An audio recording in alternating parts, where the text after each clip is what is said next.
Hello, everybody. Welcome to Weird Ventures. I am the Game Master, Derek, and today we are going through Curse of Strahd. We've got a lovely cast of wonderful characters with us today. We're going to go down that list so y'all can meet all of them right now, starting off with Balthazar. That's me playing Balthazar, the Azamar Great Cleric. Yes, indeed. Next up, we've got Biner. Hi, this is Chris. I'm playing Binur the Wise, the Star Druid. Mm-hmm. And then we'll go over to Aina. Hello, my name is RJ. I am playing Aina, the Halfling Enchantment Wizard. Yeah. Next up, we've got Ophelia. Hi, my name is Corey. I am playing Ophelia, the Triton Sorcerer Warlock. Yes, indeed. Next up is Penny. Hey, this is Jennifer. I'm playing Penny, Peanut Posy Poppy, your garden, your Phantom Rogue Forest Gnome. Yeah. And then last up, we have Porrum. Hello, my name is Migs, and I'll be playing Porrum, our resident fairy fighter cleric. Yeah. So, with our lovely cast of characters all known, next up we're going to do a recap. One of my lovely players will hopefully do to earn themselves some sweet and delicious inspiration. But before we do that, if you're watching us on YouTube, definitely hit that like and subscribe button. And if you're watching us on Twitch, please give us a follow. It means so much to know that y'all are enjoying the stuff we're putting out there. But with that all out of the way, would anybody like to do the recap for today and get that inspiration? I'll take it if we got no takers. I'll go for it. You'll go for it, Cosmic? Yes, All right. as usual. Awesome. No one else speaks up.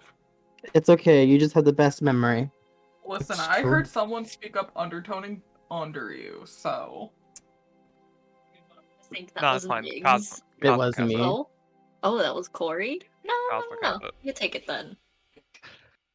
Alright, so, last time in our adventures, we started with Ophelia leaving the tavern and the party without telling anybody where she was going, just that she had some business to take care of. She had went and encountered Morgan, who had been in the process of making a deal with someone before before leaving and buying a cinnamon pretzel bites from him. And then from there she went to Mary's to ask some questions about Gertruda's father, and that they got that the father was a handsome doctor who had fiendish charm named Dr. Ernst. Before leaving, Mary ended up giving Ophelia some bread, and then Ophelia wandered over to the church. I believe before that, though, Penny and Biner then left to attempt to follow Ophelia, but in all actuality, they went to the mansion to gather things for Irina and Ismark. and from there, they ended up trying to get Periwimple from Bildrath, which led into kind of sort of a murder, as Bildrath assaulted Self-defense. potato. And Bildrath ended up dying in self-defense after he attacked Biner and Penny. After that, Morgan showed up again in order to help kind of clean up, and I believe in exchange for some of the gold and the shop itself, he did get rid of the body. And then I'm trying to think, Porrum, Ina, and Balthazar then also decided to go after Ophelia and met her at the church. At the church, Ophelia had talked to Father Donovich and the vampire Doru in an attempt to learn more about what had happened when he had, gone against Strahd. Found out that Strahd has a daughter by the name of Seraphina. Afterwards, then, they all met up, decided to walk back to the tavern, where they kind of had the feeling that they were being watched. Also, around the same time after the Bildrath murder, Penny and Biner had discovered a note about, an angry mob to run us out of town, because they witnessed people doing magic and taking off their disguises and all the other fun stuff. Mhm. And then from there, we all met back up at the tavern, gathered things, and then quickly left. There was no real confrontations with any of the villagers. On the way out, we had witnessed, I believe it was Morgan dropping the dead body off, which was kind of like a snow-like thing, as he was flying on his cart. Well, actually, that was Flower. Oh, that was Flower. Gotcha. Yes. It was Flower that was falling off of the cart that Ophelia did recognize was magical. And then, after leaving the town, we all found a spot where we traded some more stories. We learned another addition to Biner's wonderful story, You Shall Not Pass. Oh, yes. I believe everybody basically incited Ophelia when she told her about she knew where Gertruda was. And, I believe now we're kind of just here. We decided to go for watches. Yeah. Going for watches as folks are drifting off to sleep. With the first watch being Ina and Ophelia taking a watch. So, everybody else will begin drifting off. And as they begin drifting off, Corey, make sure you give yourself one of them sweet, delicious inspirations. Tasty. Oh, yes. Almost as good as the eggnog health potion I got. Almost. But yeah, as y'all begin the first watch of the night, I know Ophelia is using Water Walk to walk across this river by this very sort of cozy, surprisingly cozy bridge. And what is Ina getting up to during the watch?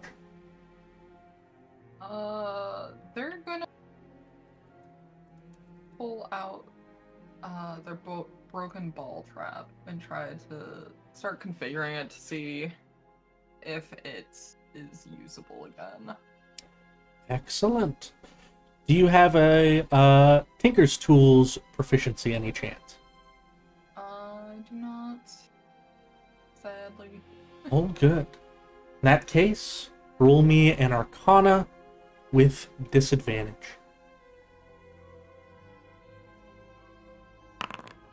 Rough. You're fiddling with it a bit, but its magic does elude you as you're trying to figure out just how it works. This doesn't mean that you're not able to figure out what to do with it. It won't break unless you roll a natural 1, but over the course of tonight, you're not entirely able to figure out what it is that you can do with it. Natural 1, technically, anyway. Yeah. How is Ophelia spending their walk on the river before returning, if you don't mind me asking? Yeah, no. They are kind of walking. They'd actually probably kind of go more under the bridge and just hang out. Probably just, trying to take in any of their surroundings. They'd look down to see how deep, like, the water might go. Yeah. Like, if they could possibly even potentially submerge for a brief moment. Absolutely. Roll me a perception. Cool. Do-do-do-do. Right. As you're looking, definitely looks at its center. It gets quite deep. It's gradual, but definitely deep enough to where you could submerge yourself if you wanted to. But as you're sitting there and taking in your surroundings, you do notice something. Shifting form amongst the water. It looks like legs moving across its surface of some kind of being.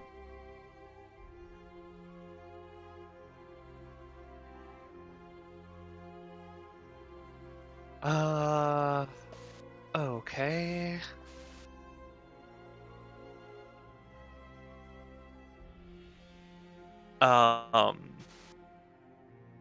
I think she's just not gonna mess with it.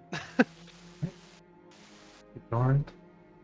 Yeah. As you ignore it, your neck itches just a little bit. That's all. Gotcha. Is it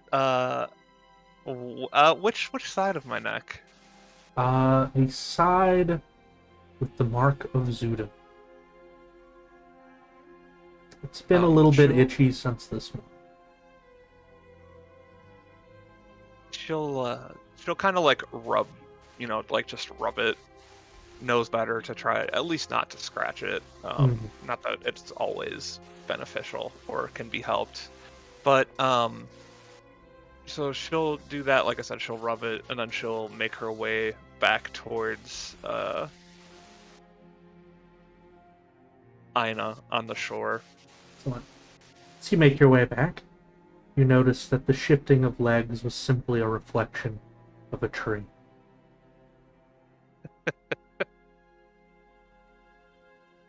Excellent. But yeah, you make your way back to Aina, who is fiddling with a small crystalline orb.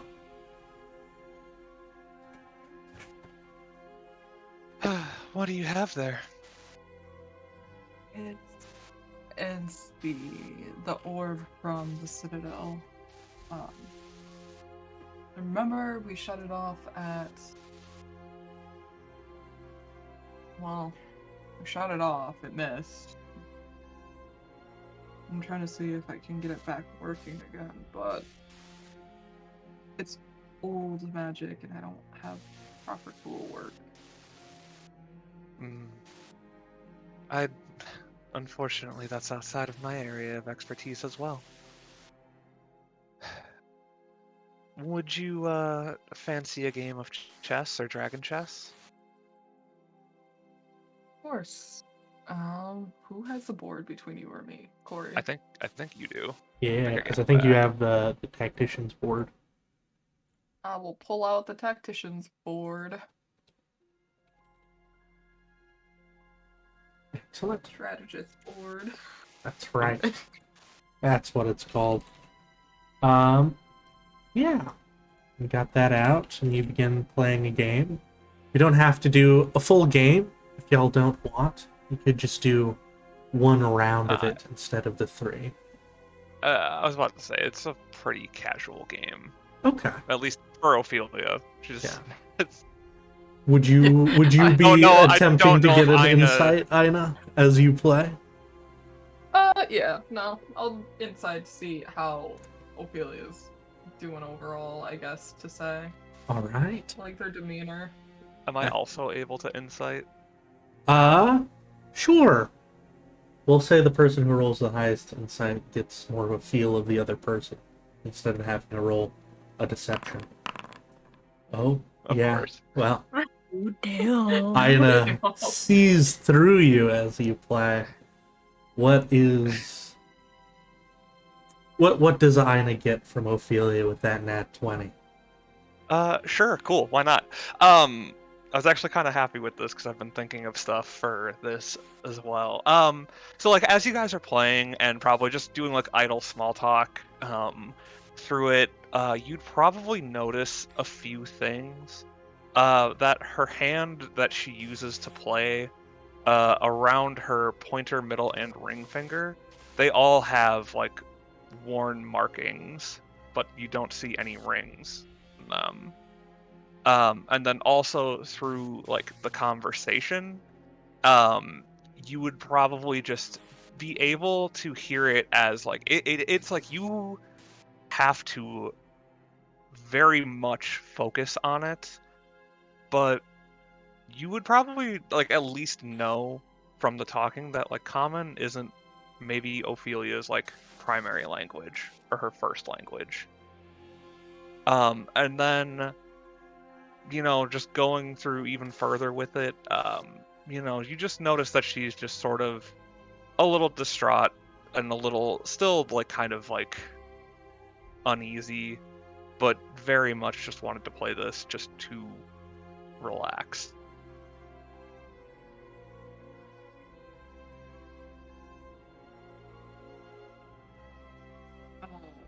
Seeing, like, being able to feel that, Ophelia wants to use the game to relax, Ina would purposely lose in such a way that it would be hard to tell that they were throwing. At 20, I'd say you would be able to pull that off.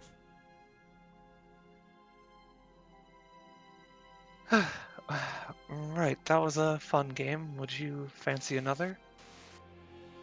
Or do you want to go back to work?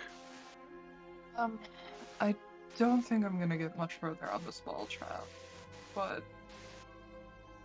I'm not really in the mood for mind games at the moment. How are you doing?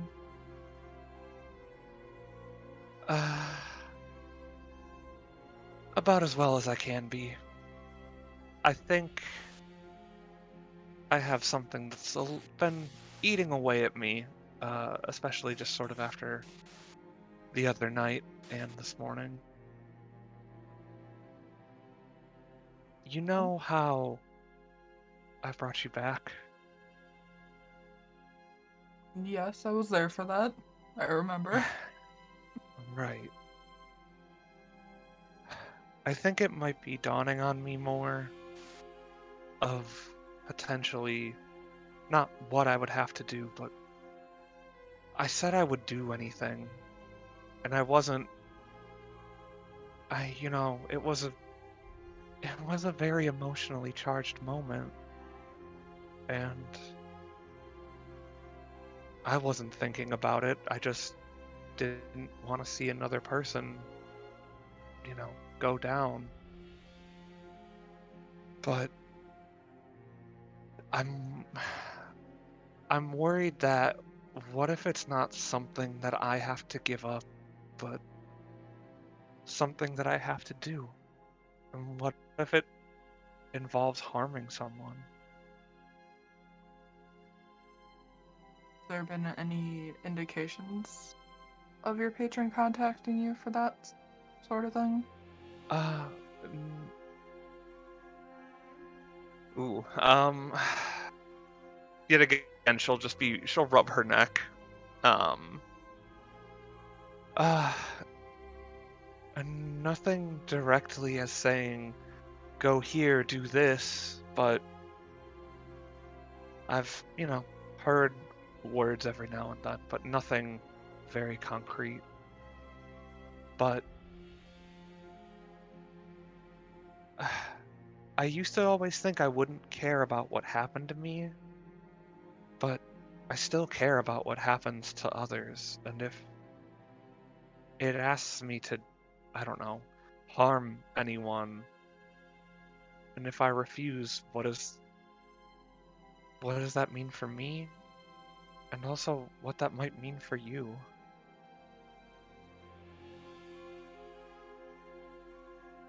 Well, seeing as nothing was asked yet, I wouldn't put all your eggs into that basket of you having to do harm for someone.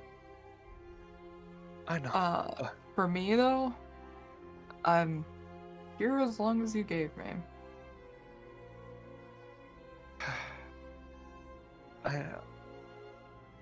I guess I just have had the thought, at the back of my mind yesterday, where it's just, if I refuse, does that essentially mean you get taken away? I would like to think I would go kicking and screaming, but we saw how the fight went against Strahd. I wasn't kicking nor screaming, I was egging it on. She'll laugh. I mean, still, the bravado, even if it was false, you still put yourself out there. You decided to stand against, and that's at least something admirable from where I'm sitting. I've seen mind magic at work. It's something I was raised to do, and I know it. How do I put this? We don't ask questions because we're usually using it to get away from something. So we don't see the adverse effects it has, or the outcome, or the outrage. And seeing somebody try to modify your memory, even if it is for something completely different, your memory is your own, regardless of that. When we send people on our way, when we do it, we try to just make it look like they came across nothing in the woods, not even us, and just send them on their way, usually. So you've modified other people's memories? I used to. I was good at it. But after Tyr fell, and then I went down just a hole that I never really came out of. It's harder to use enchantment spells than I like to admit, especially when I started experimenting with harming spells. And Ina's just gonna look down to their hand where they're healed from their spell damage already from when you rezzed them, so they're just, it seems like they're touching where they had a lot of the damage that's gone.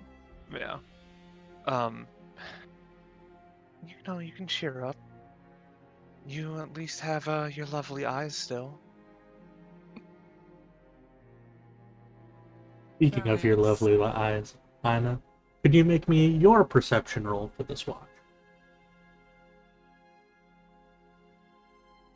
It's dark, so this would be disadvantage.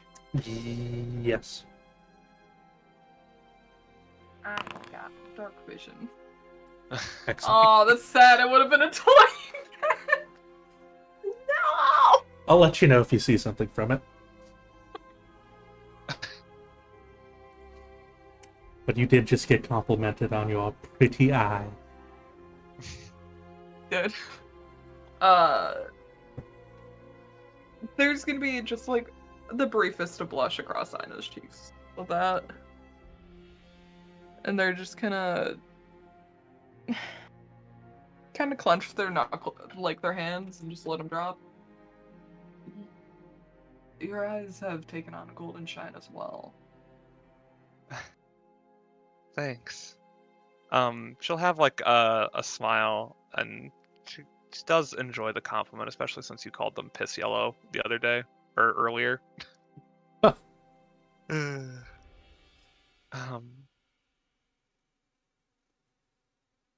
Yeah, I don't know. It's still weird. Everybody talks about how it's, ready for, bed, and everything kind of looks the same for me.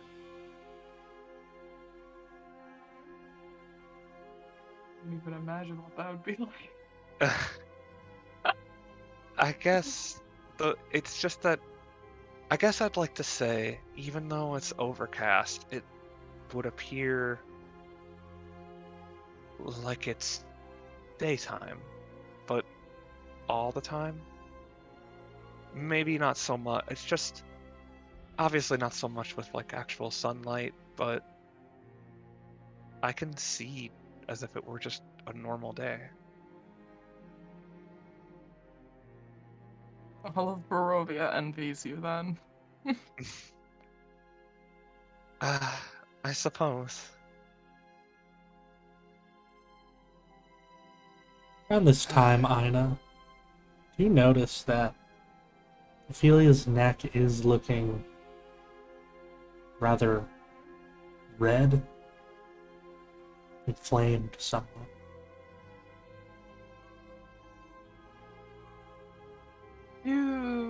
Do you mind leaning closer so I can take a look at your neck? It's looking a little odd. Sure. She'll kind of like hesitantly lean close to you, kind of like turning away to the other side just so you can better get a look at her neck. The area where Zudan's mark was, that glowing green symbol of an eye glowing ever so faintly. Skin is very inflamed at the moment, and there looks as if there's some kind of gash has grown horizontally across the eye.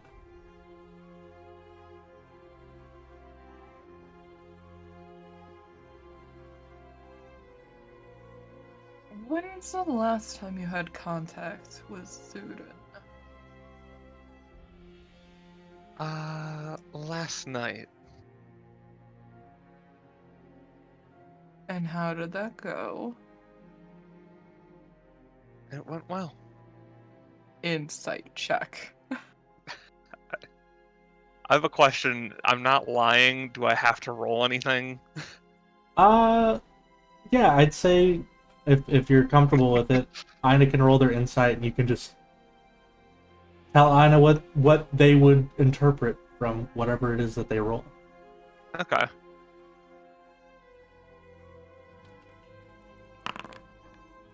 Oh, that's gross. Wow. Yeah. Yet again, from her, like, from how she said it, it's the truth. But as if And, to answer your question, Ina, as you're interpreting Ophelia's face, you do see something on their neck shift.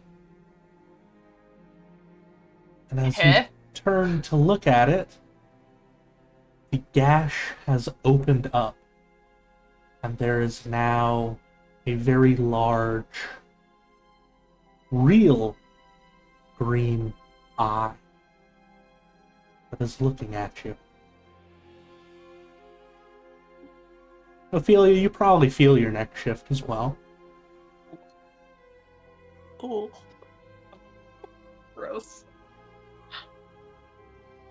Ina's gonna reel back, like, real quick. And it's just gonna cover their mouth.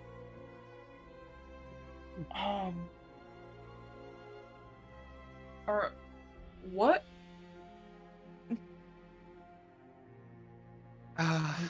Don't want to alarm you, but I am very alarmed right now.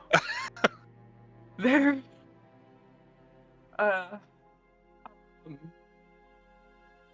Ida's gonna do flesh like that. moves That. like an eyelid and blinks. Does it have a pupil? Yeah, there is a pupil at the center. Though, unlike our pupils, which are a black circle at the center of the iris, this almost seems to be brighter. The illumination of a green star at the center of a green nimbus, with a black void serving as the surlet.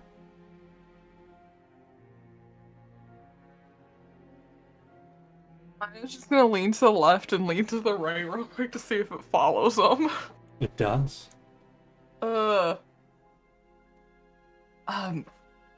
Slowly, but it does. It's an eye on your neck. It's not like it was before. It moves. I'm gonna ask just the question I'm regretting, but the intrusive thoughts must know. Do I feel the eye moving on my neck? Yes. God. As if it is a brand new muscle, though you cannot see out of it yourself. Oh, that's rigged. A muscle that you have no control over.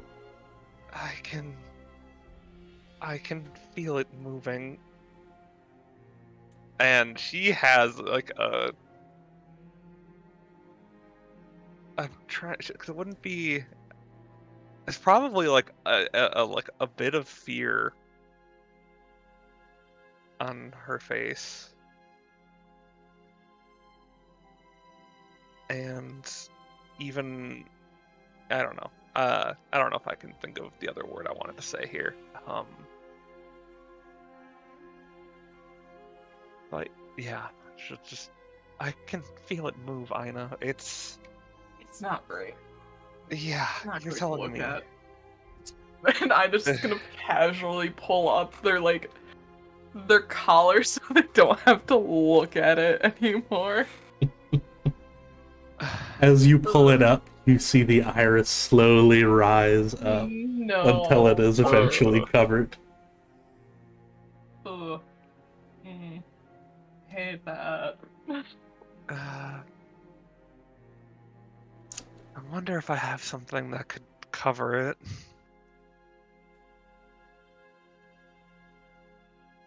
You excuse me for a second. Ida gets up and just goes to the river and throws up. They're disgusted. Not great.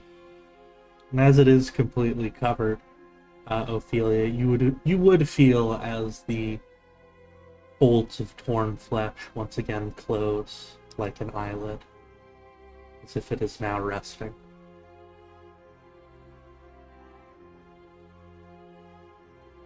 Sorry, that Alright. was. Just holding up their hand at the river's like, I'm sorry. It's okay. I think I might have the same reaction if the roles were reversed here. I usually don't have that weak of a stomach, but that was just. I want to poke it. I want to look at it more. I just don't want it staring at me. I think you'd have a hard time trying to poke it without it staring at you. Ugh. I haven't been poked in the eye before. I wonder if it would feel like that if my hand would just like feel like. Ugh. Yeah, I don't know, and right now... Sorry. Yeah. It's okay. I was not expecting that.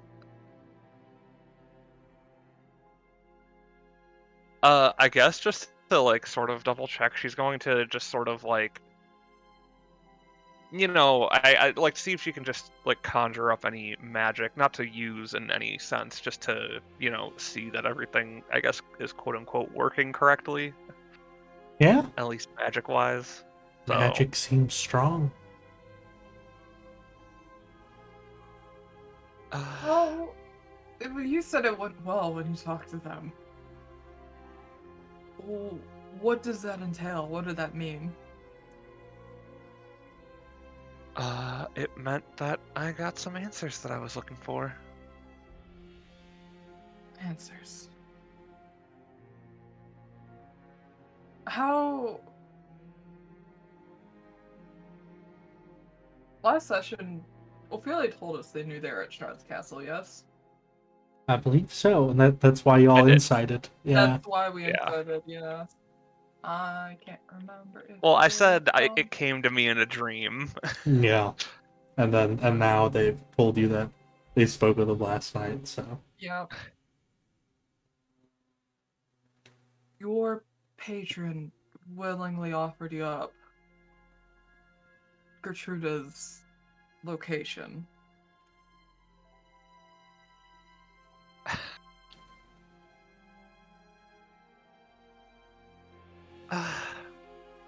They showed me where she was, and when I awoke, I was holding Strahd's invitation. What did that cost?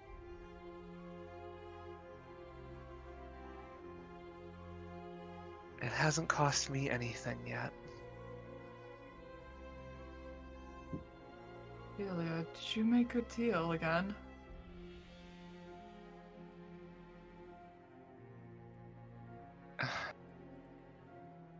I did. Jesus. Also, I fed that Slytherin tracker some vomit, that's it. Yeah.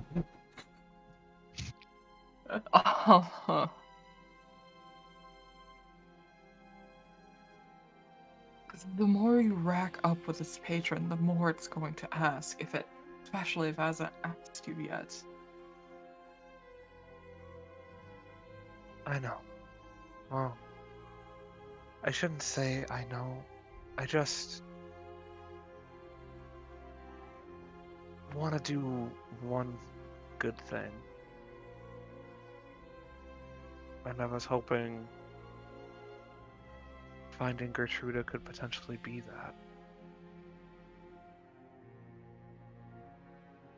Really, you do good things every day. There's no measurable good thing. Good is just a concept in somebody's mind. What's good to you might not be good to another. I'm not saying not finding Gertruda is bad, nor is it good. It's something we're told about, but we didn't have to do. That was on the gravedigger.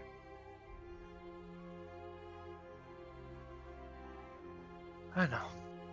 But the gravedigger. Picking up the monster truck. Yeah, the grave digger. I know, but it was something I wanted to do ever since I spoke with Mary. And it's clear that Gertruda is special as somebody who has been able to draw things from the mist, it seems like, or things that haven't yet happened. Or I'm not entirely certain, but Does it surprise you where she is? I guess to say, I feel like that's a bit of an unfair question. Because, of course, figuring that out now it feels almost like a foregone conclusion. But at the time, we didn't have any real leads. No, but you and Biner could track her through sense. There's I tried. always magic to locate as well. Just would have taken a little bit to find. I know, but Selling more of yourself for just trivial thing.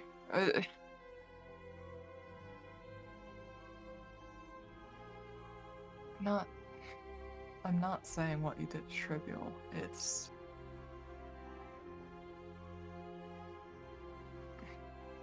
you wanted to do a good thing, and you let it blind you. it's why I brought up earlier in the conversation about not knowing what the patron could ask. Have you asked them what they want of you? They haven't said. Whenever I ask that question, they just remain silent. It seems as if I'm not ready. If it's even something you can be ready for.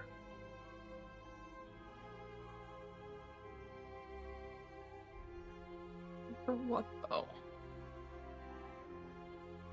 And if they don't think you're as powered as you need to be, or just stronger in general, what are they going to use you for? I don't know.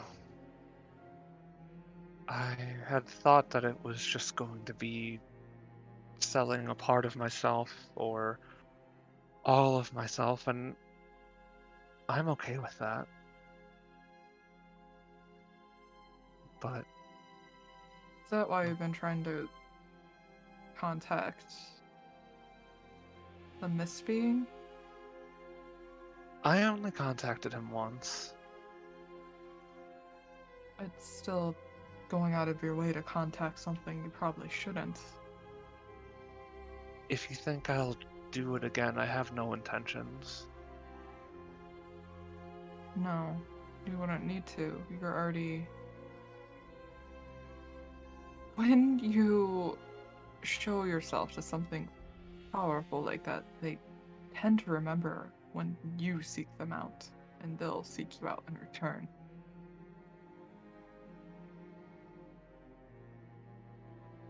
I mean, look at Strahd and Penny. Penny met him once, and he knew we were guests, and just sought her out again. That's an unfair thing. I'm sorry. That's... Yeah.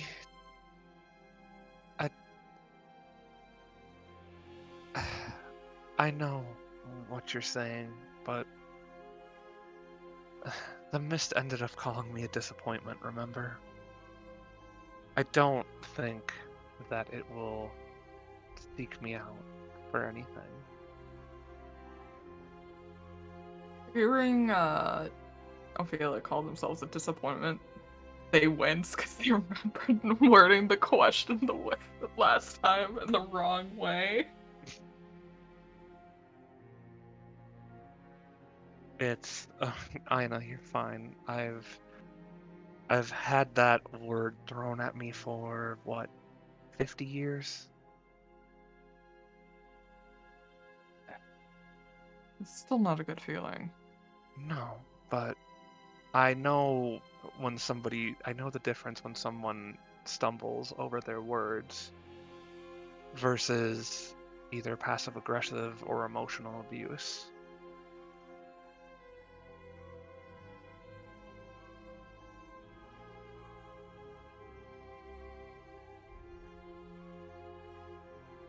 So you have... Oh, go ahead. Go ahead. Go ahead. I was just saying that you just have nothing to worry about. for that at least.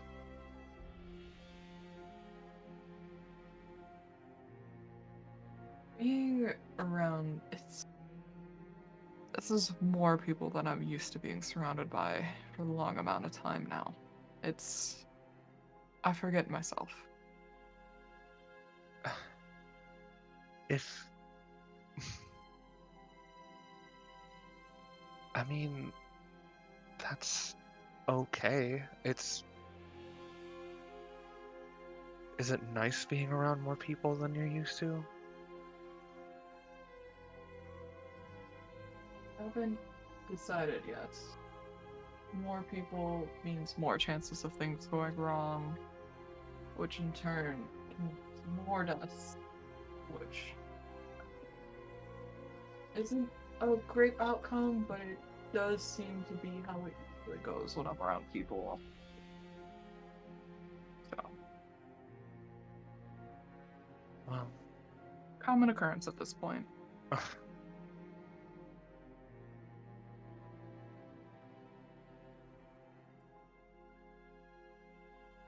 like I said, I think it's nice getting to see different sides of everyone, really. It seemed like maybe aside from me, Porrum and Penny, like at least you, Balthazar and Biner, were just traveling on your own. I mean, this, as I said, this is like my first real time away from home. That isn't longer than like a day.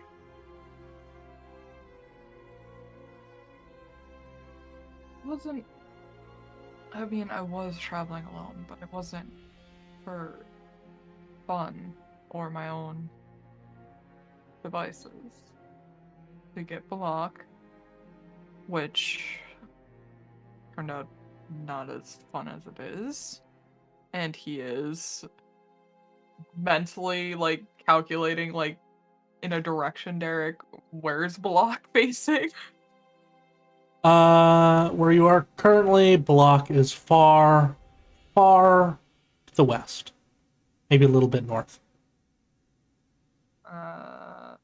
Is that in the direction of Strahd's castle or no? No.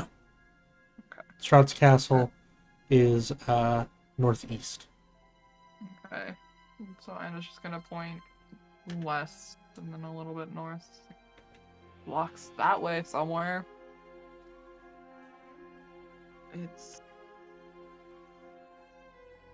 I don't like parallels and mirrors for a reason.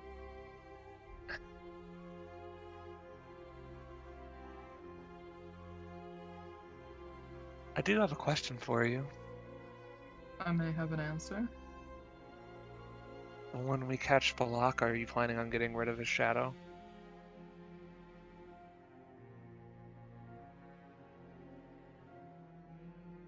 Quite a loaded question.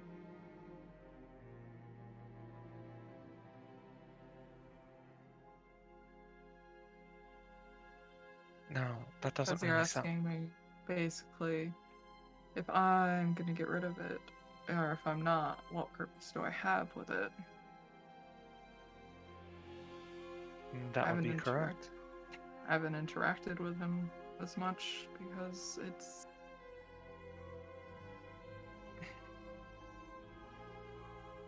Talking to it reminds me the fact that deep down, Block and I share a lot of similarities. Where if I was pushed in a certain way, I could have been like Block. Do you still think you could be pushed to be like Balak? I didn't before I realized Tyr was in the mist somehow. Now it's a little bit more forefront to my mind, but it doesn't take much to push someone into a bad day. And accidents happen. Don't have the same not mortality. Brain. Moral? Moral, thank you. I fucking brain today. I don't have the same moral code as everyone else. I wasn't brought up in the same society. We did things to survive, and survival has always been the key.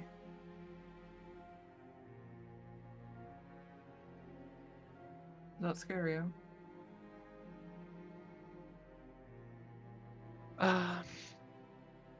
Probably on some level it makes me uncomfortable, but I sort of view my adventure so far as something like that, where I plan to stay and be with you guys to, I guess, get what I want.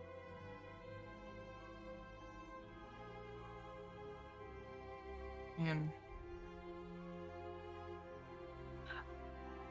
Ina's just gonna stop and just kind of like frown, but it's just like a rueful frown, if that makes sense. Just like, I know exactly what you mean.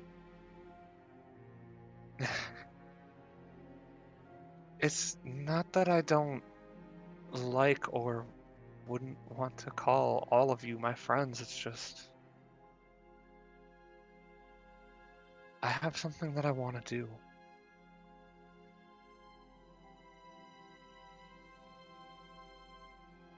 I mean,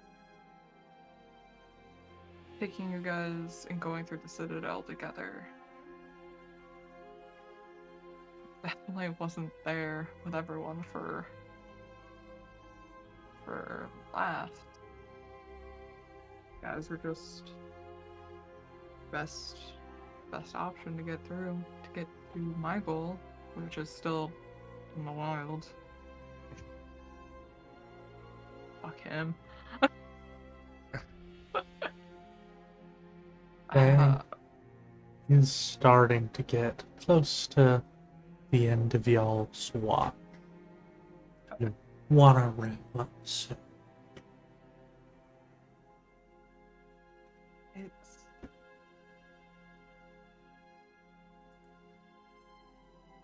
I lose my train of thought. Ina, I still plan on helping you. I would even still try to take him alive, even where we are, as long as it is a feasible option. Sure, we can find something to keep him contained along the way. And Ina's just gonna stand up and just kind of gently pat the other shoulder that the eye is not on.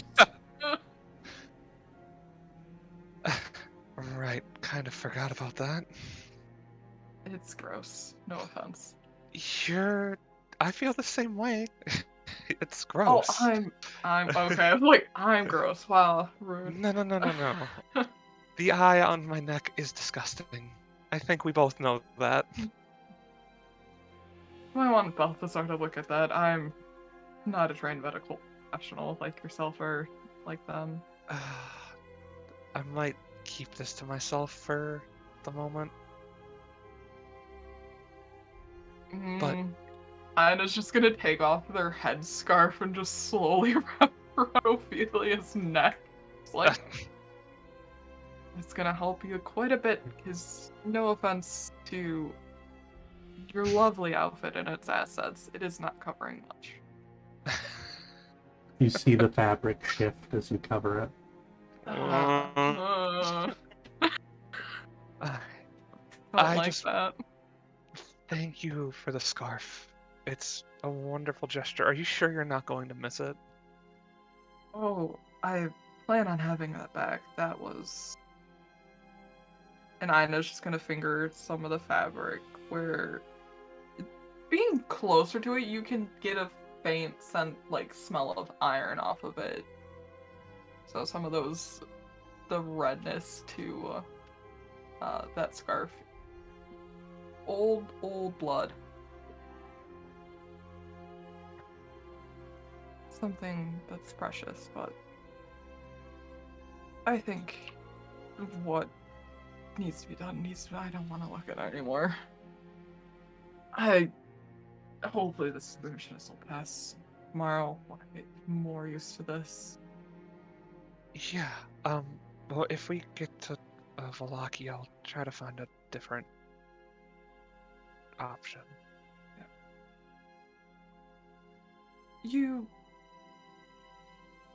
I do consider you, or at least the start of, perhaps a friendship. Tentative, but I can see the groundwork's there. Good. That makes me, I don't know, relieved. Don't do anything stupid. And Ina's just gonna duck into Balthazar's tent to wake them. Alright. How you waking Derek. up, Balthazar? Oh, sorry. Oh, no, I was just going to ask if I could try to make some alchemist fire from my alchemist supplies. Yeah. Are you proficient with alchemist I am supplies? not. Ooh. This is just an attempt. Alright. Then find your alchemist supplies in your inventory, give it a click, and roll it at disadvantage.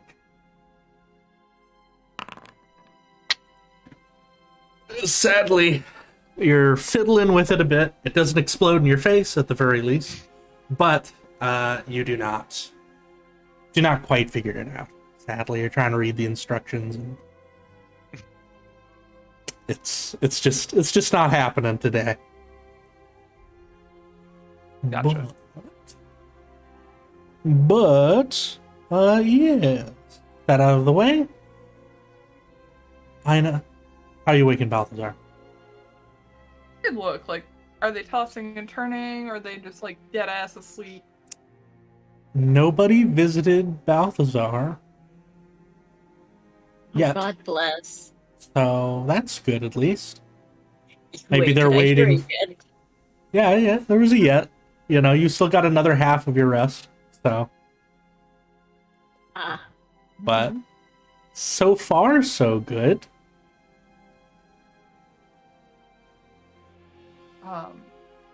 Seeing that they're sleeping pretty soundly, they're just going to like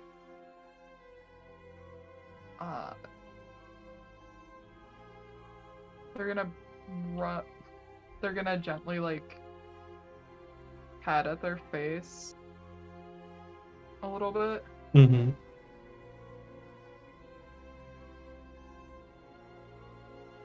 just patting.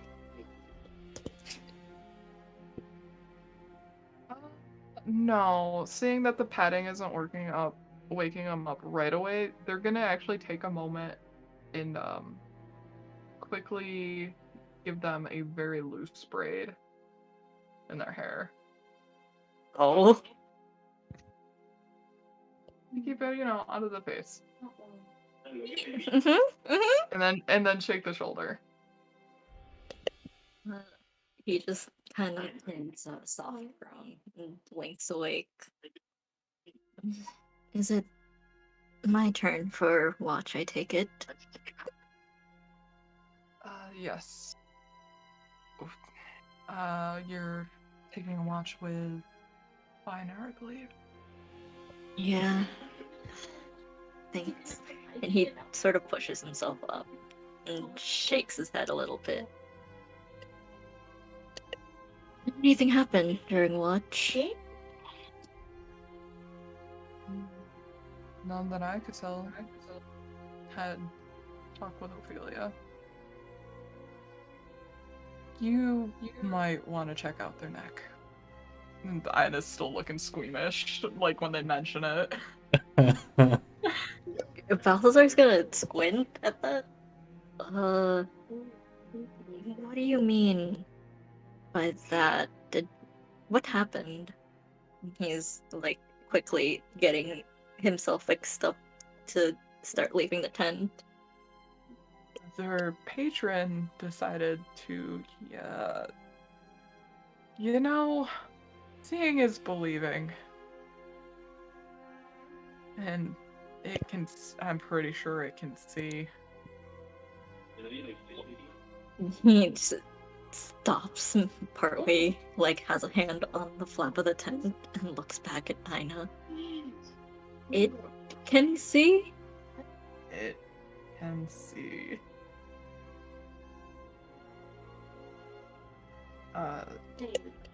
There's no gentle way to put it.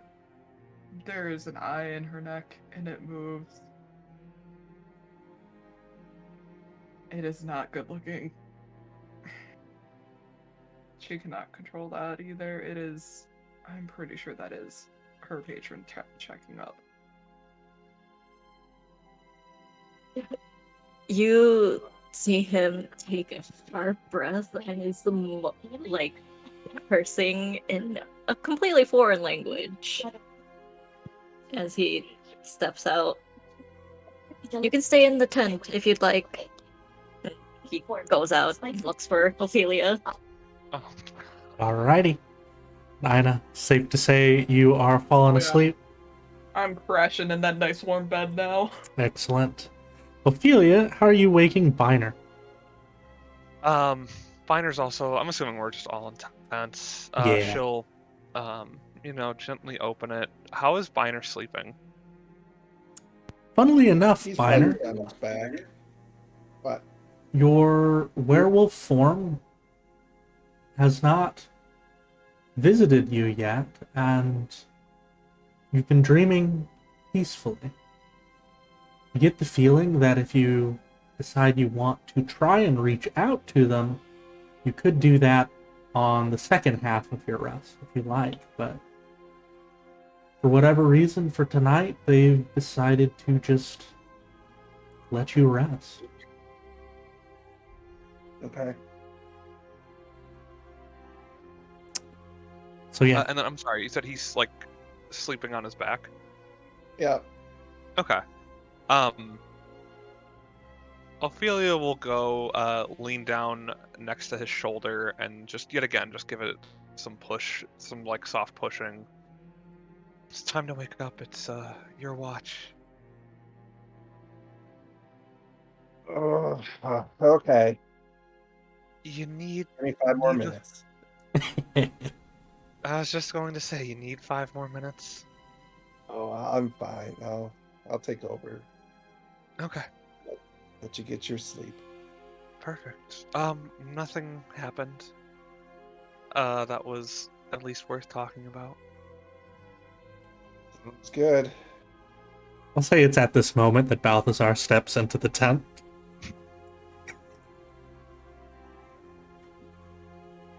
I'm getting up. He's Don't- One, do you want to?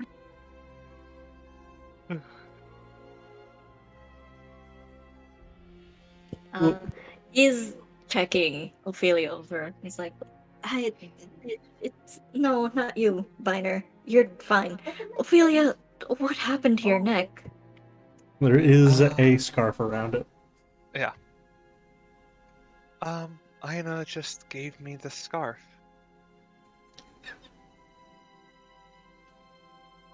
Said I looked a little chilly.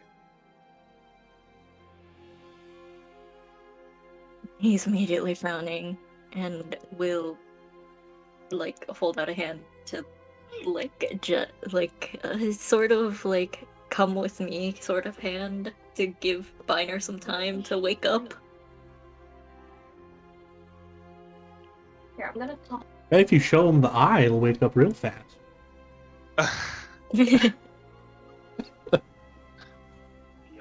Yeah, He's Biner. getting up. Would you like to get up and go out there with him? Yeah.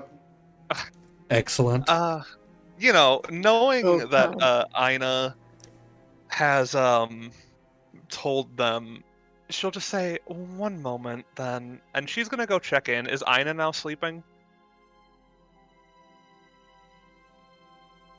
Ina's just passed out already. Just Okay, straight good. back to sleep. I love it. Ophelia's gonna cast message and just start shrieking atonally into their dreams. Oh my god. I love it. While that's happening, Balthazar and Biner, roll me perception, so that way I can have the results if I need them over the course of it. Can I do advantage for smelling and Yes, sir. hearing?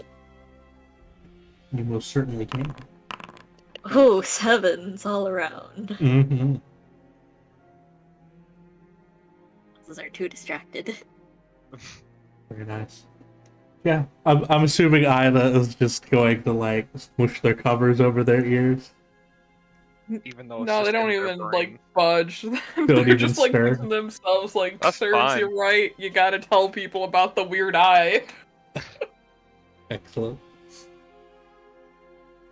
You will be continuously hearing this throughout the whole time we're talking. Just letting Fine. you know. I'm gonna slept through more. It's worse. It's fine.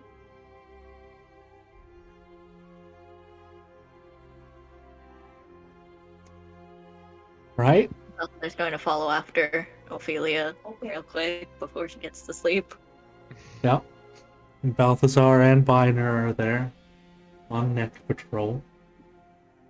Oh, I'm not on neck patrol. I'm not going to. I'm not going to harass her about anything. I'm just letting it be. If she wants to show it, she can show it. But he's not going to trail after her. So he'll just sit down at the fire and just kind of look out. Right. Yeah. Balthazar will start speaking in Celestial just in case, because he's seeing that she doesn't want to talk about it. What happened? Ina gave very vague explanations. What did they say? She'll reply back in Celestial.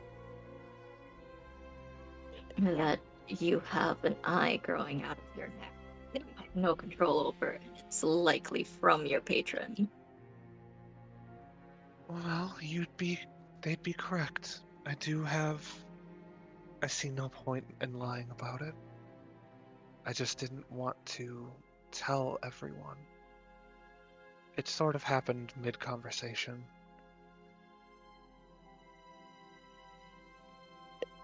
Is more than concerning. I mean, yes. But there isn't much that I can do about it at this particular moment.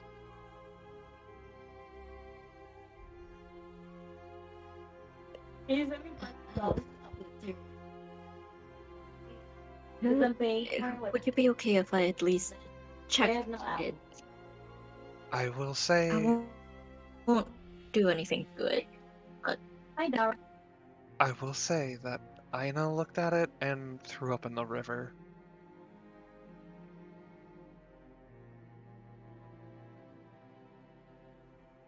I'm not that squeamish.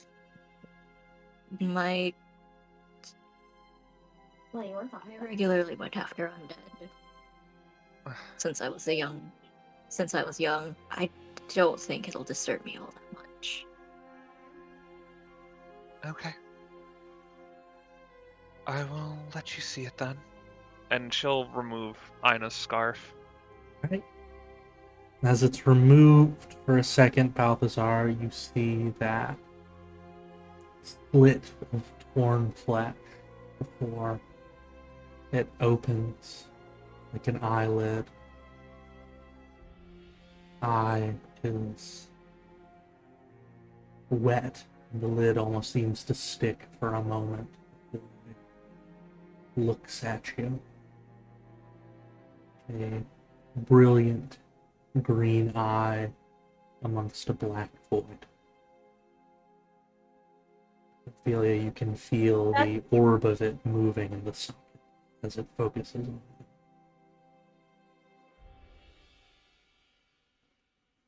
What sort? Could I do like a medicine or religion roll on this eye? Just like get an understanding of it, essentially. You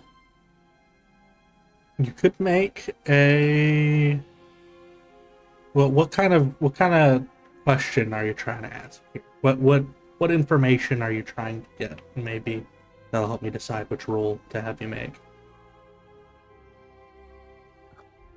So if it's permanent, or like if not necessarily if there's any way to reverse it, but just like how,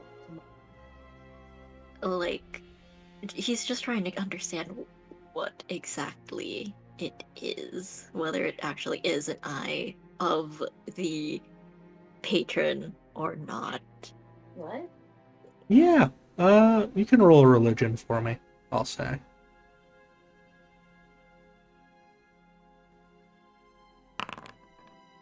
God damn it. You have never encountered anything like this in your life.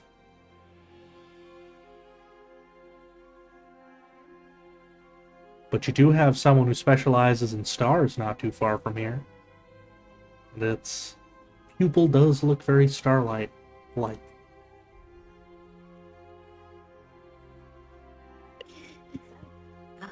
Hmm. Damn. This is entirely new. Somebody really. Did it hurt when it happened, or how does it feel? No. I can feel it moving. And it itched before, and it felt like a burning itch sort of sensation.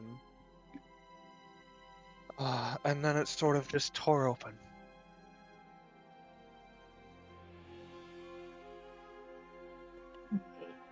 Slowly blinks at you.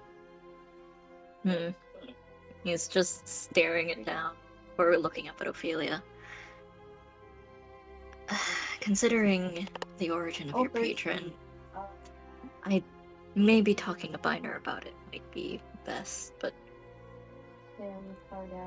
I think for now, it doesn't hurt, and it's not causing you any discomfort right now, does it? Doesn't Did the feel burn- pleasant, but, you know, it's not so much like it's still itching or anything like that, but you've got a new body part that is moving around of its own free will. It's not nice. You'll probably get used to it.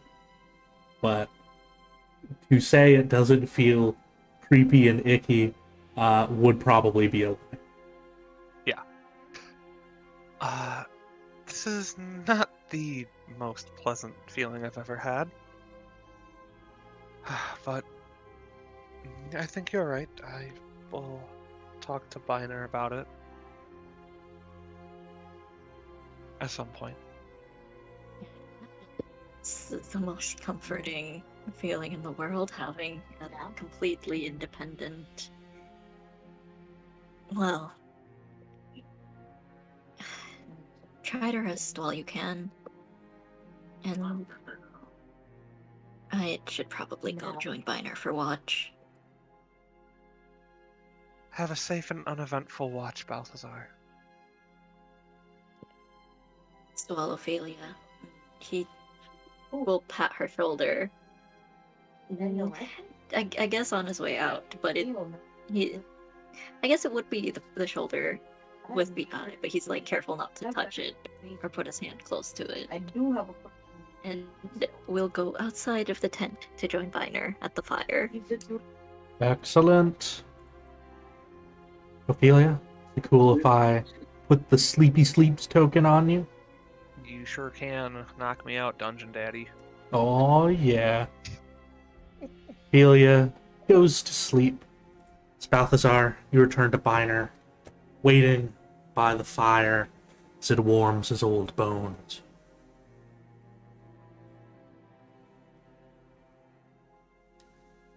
Find out what you needed to find out. As much as I could, I believe Ophelia will be coming to you for questions. Huh? Either later today or sometime. I don't. Well, I guess we'll see. No, not even. Have you seen anything yet? Wait. Oh, I haven't heard or seen or smelled anything that I'm aware of. I mean, this is a rainy, wet land, so sometimes it is hard to smell certain things.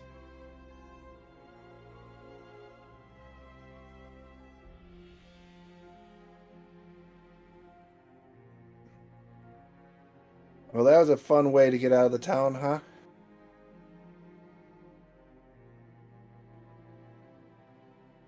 It's not the best way. It's certainly the first time that's ever happened to me.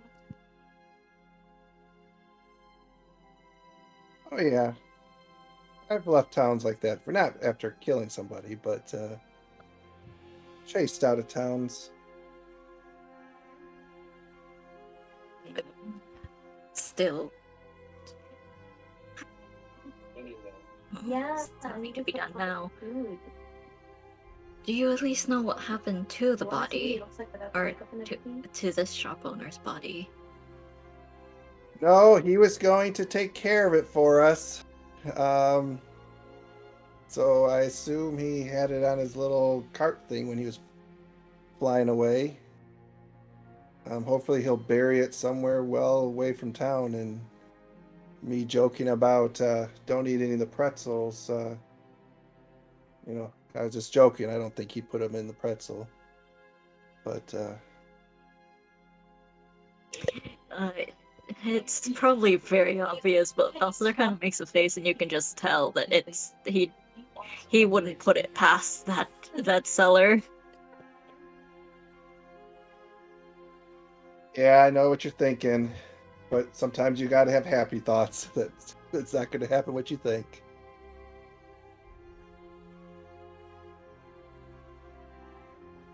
So you mentioned before that you've slept on the ground a lot, and now you've been chased out of towns. What's with that?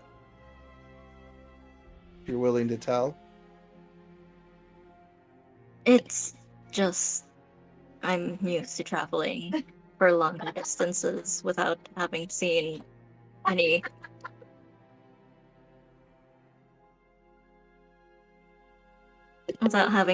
civilization, so it's not too much of a bother. And I haven't been chased out of town before. That was certainly a first.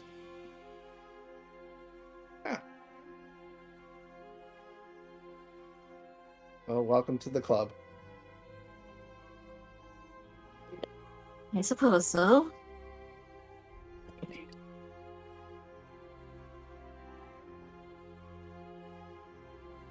There is something I need to speak to you about. You and Penny happened to miss it, considering it was while you two are still catching up on your sleep.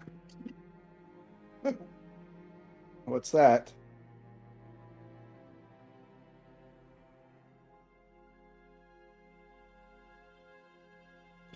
It's going to be a bit.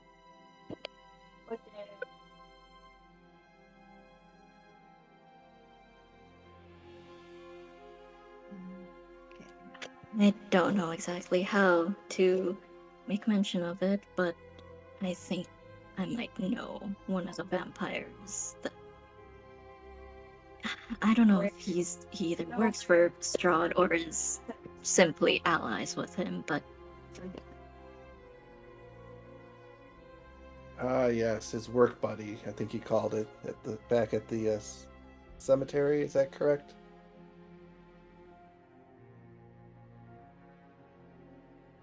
I don't think he said it in those terms exactly, but yes. I asked of him, Mikhail.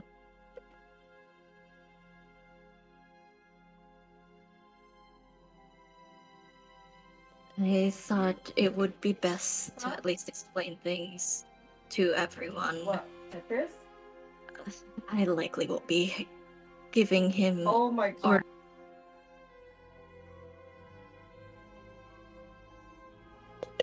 I won't have the best reaction to him, and it's partly because of the fact that It's all well,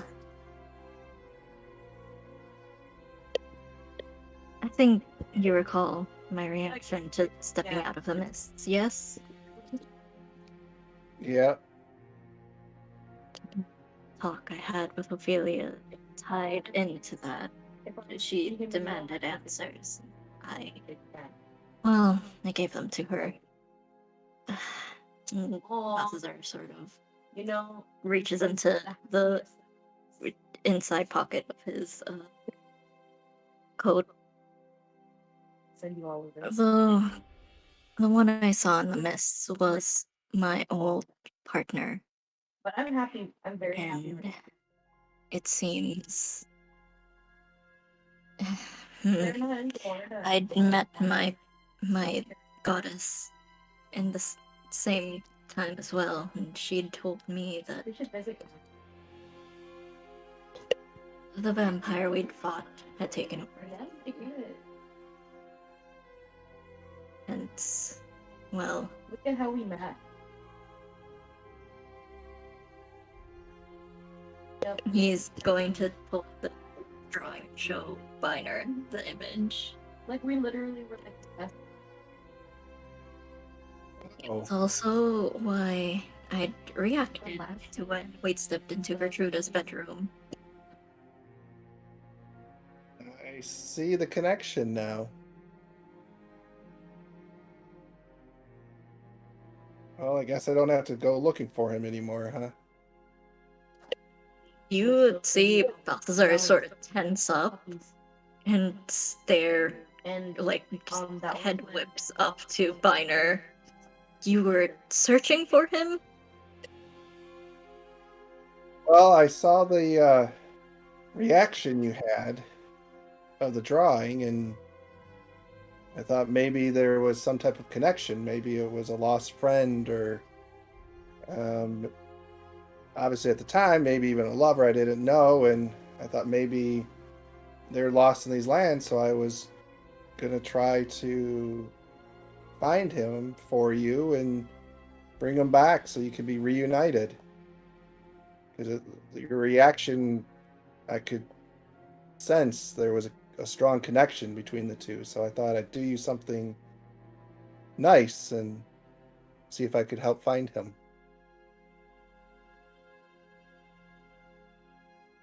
You just see a full body shudder go through Balthazar as he just wraps his arms around his elbows.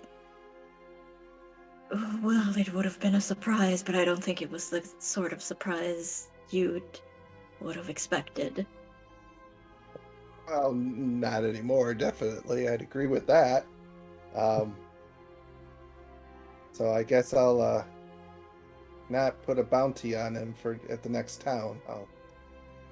I'll stop looking. Sorry I couldn't help. You don't have to apologize for it, Biner, but I suppose in a way I am still searching for him. I'd want to be able to, from what I understood from the mists, Mitsu's soul is still trapped in his body, while that vampire has control over it. I at least would like to be able to free him and put his soul to rest. Hopefully, in turn, get rid of him. Or the vampire in specific. But, Well, then I'll leave it on my trunk list.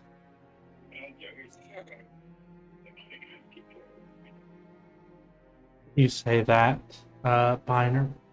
You do hear the sound of many flapping wings, and looking upwards towards them, you would see a very large flock of ravens flying past overhead, making their way in the same direction y'all are.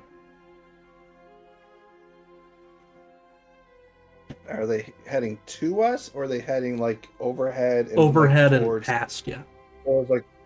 Towards wherever direction we're going to head tomorrow. Yeah, towards where you're going.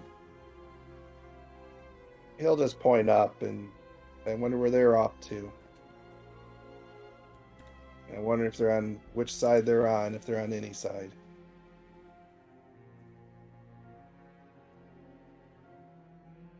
suppose we'll never know. And Balthazar staring up at them.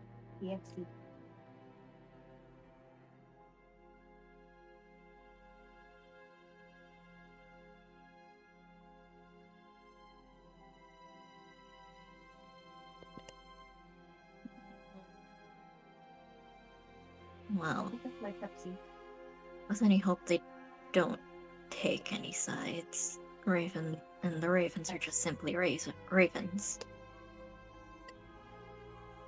Well, that would be my hope too, but if they are... Hopefully they're not somehow with Strahd. I would hate to have him control ravens and bats.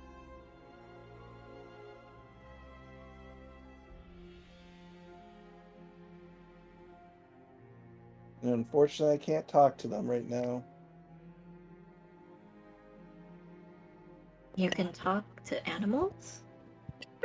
Yeah, I don't use it very often. I don't spend much time wandering the lands, you could say. So I kind of got a little rusty on some of these things. But if I probably think about it hard enough, I probably could talk to the animals.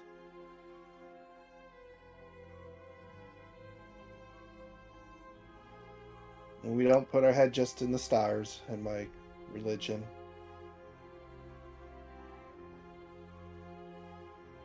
Understand that. As much as we try to preserve the sanctity of the afterlife, we have to care for the living as well when it comes to the moonlit order. Balthazar is just gonna run his hand through his hair a little and pause when he feels the small braid and sort of pulls it out to stare at it.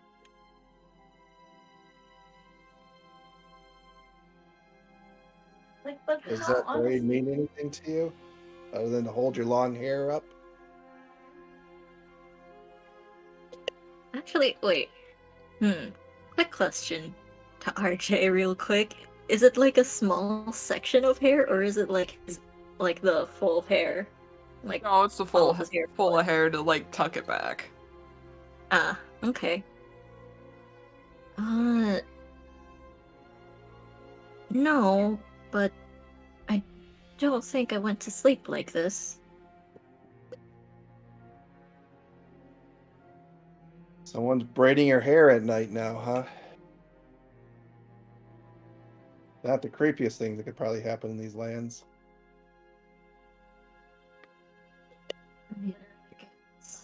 Oops. He's just... Oh!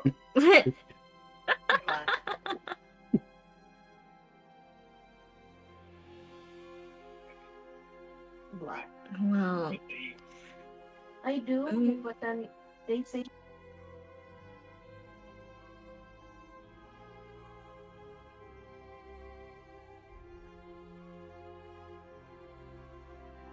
I think for now it is the least of our worries. yeah. He's going to carefully put it back so it just rests behind his neck.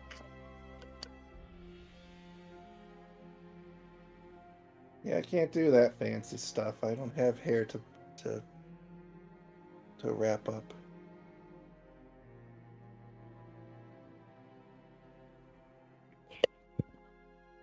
It's a shame, but I would assume it makes it easier to have a variety of headdresses to put on without it getting caught on anything. Yeah, you'd be right.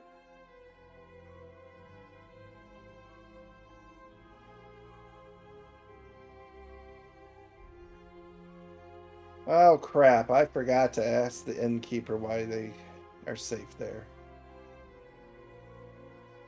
Oh, she gave us the story if you would like to know it. Since you were still asleep by the time she spoke of it. Figured at least one of us would be able to share it with you by the time we left. I appreciate it. I'm just curious. Can you give me the cliff notes? Would you like the actual Oh, we can. story? Yeah. Yeah.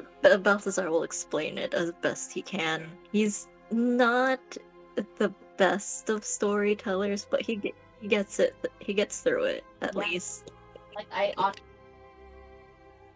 So these lands are like this because they were kind-hearted people, and they got screwed over basically by Strahd. Yes, he protects them, but now not many people don't trust them. So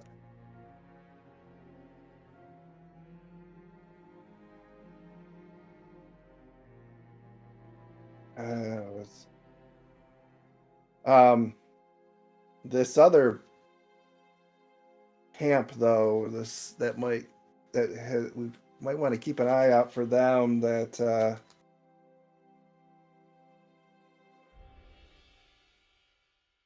he might like Strahd, and we could get in trouble. We should definitely be wary, I think.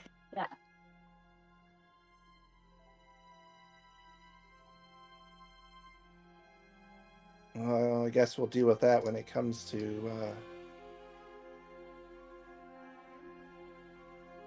when we cross that bridge, I guess.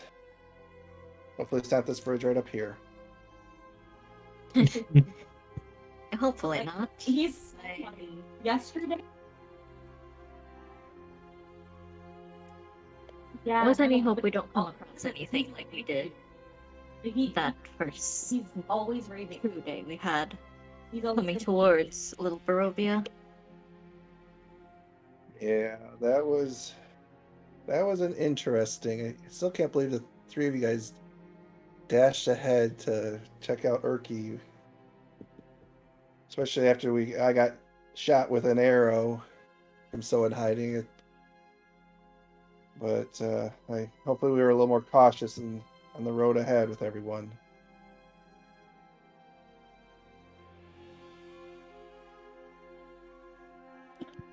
Oh, well, to just so we went.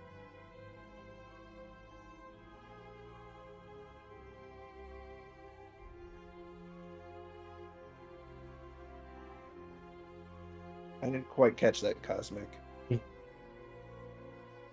sorry.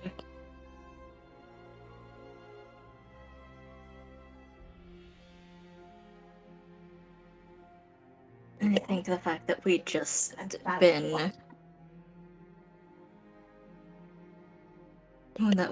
gotten out of the mists and seeing him Yes, I cannot. like that, I thought I think triggered something in some of us, but it's just that.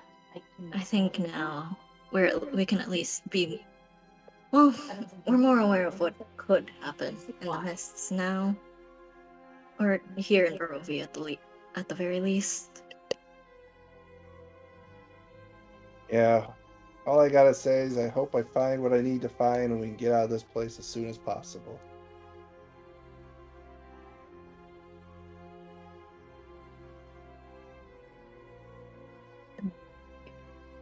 It's easy as you think.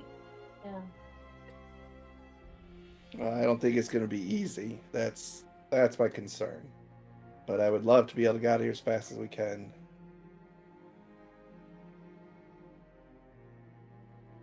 But in order to do that, we're probably going to have to defeat Strahd, and with Aina not being able to hide the truth from us, we're going to have to plot without him in some of the conversations, I think. That is certainly something to be wary of.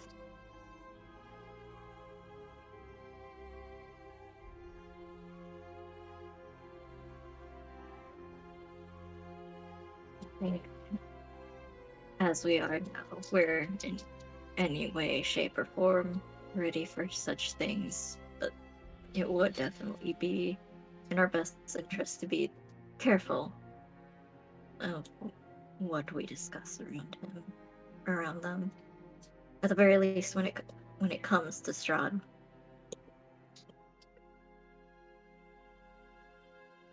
Yeah, he kicked our butt pretty quickly there. That's for sure. And to think he wasn't even focused on getting rid of us.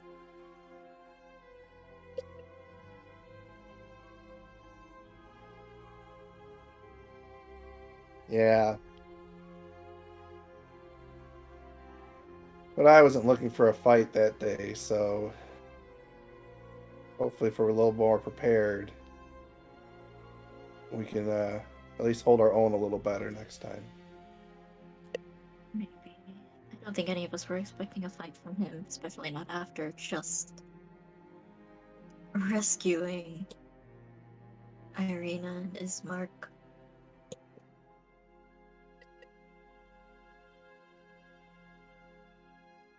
Yeah. Yeah, I definitely wasn't expecting that.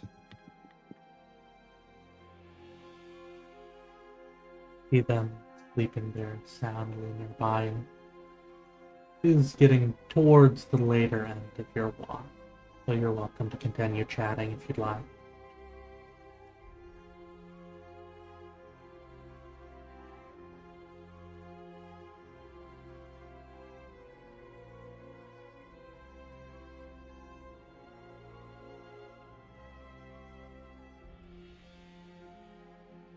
I think Minura would probably kind of drift his thoughts away and probably talking about that, looking at them sleeping, and just start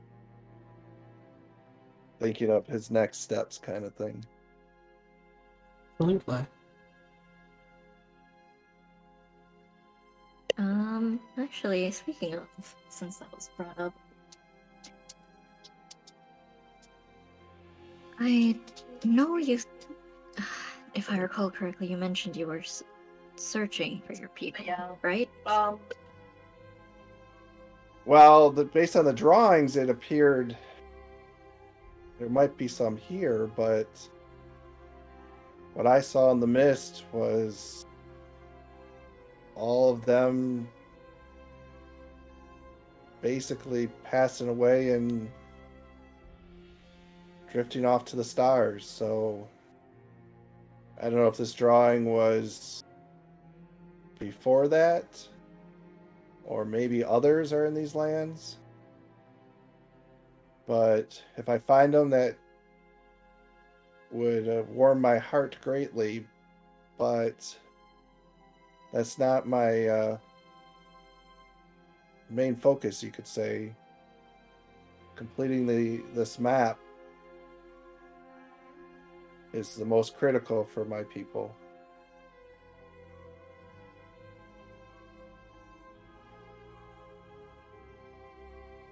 I've learned for many years that my people come and go. And so not to dwell too much on who's left and who's not.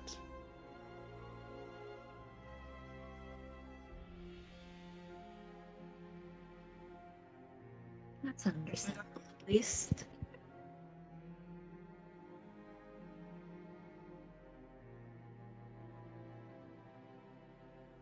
I mean, we are basically a dying race, so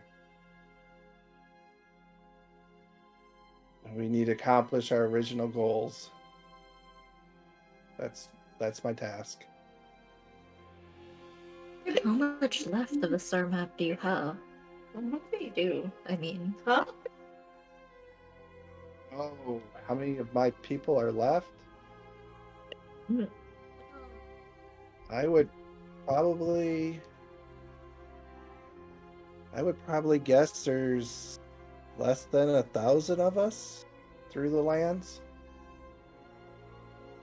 And that was probably 50 or 60 years ago, I would say would be that guess. So we're probably far less. People, many races like to hunt us for our tusks. Others don't understand us. they fear us because we're so big. So I don't know how many's left.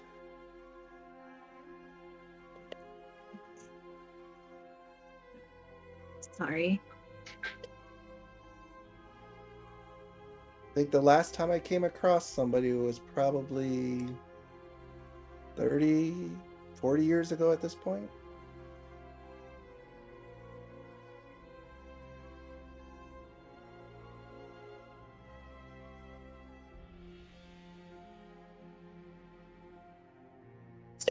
Where were you able to meet them? If I recall, I think I came across them in a village. They were, well, the guy, of course, of all people, the one I have to come across is, you know, you always have that one person that always has to be better than you. You know, you find a good apple, they find a bigger apple.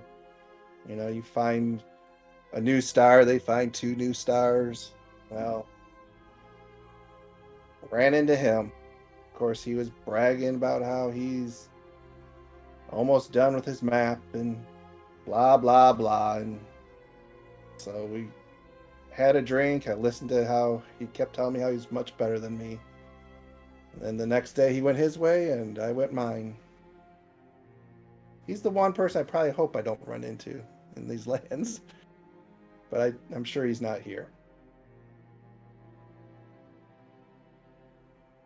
Kind of like that big brother that just wants to rub his knuckles into your head kind of thing. That's kind of how that guy was. Member of another village, tasked with the same task I had. But he was the last. I guess I should at least be grateful I saw somebody.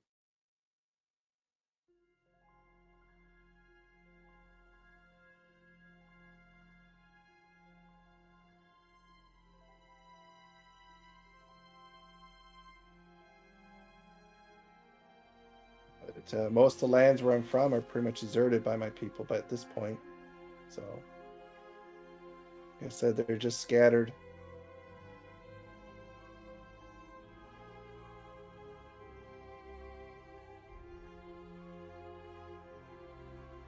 Might be having a Kind of technical like difficulty.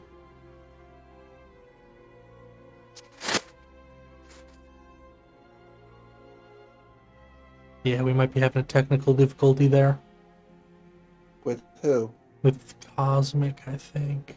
Okay. Yeah. I was hoping I would talk for the last 5 or 6 minutes myself. Hopefully. While we're waiting to see what's going on with Cosmic real quick, I do have a question for Jennifer. Jennifer, did you do your whistle before falling asleep? No, I didn't do the whistle. All Not good. this time. Just wanted to check. Cosmic, do we have anything from you? Hello? There we go. Now we can hear you. Were you able to hear what Biner was talking about in their last thing? Yeah, I was able to hear the whole thing. I don't know what happened with my mic there. All good.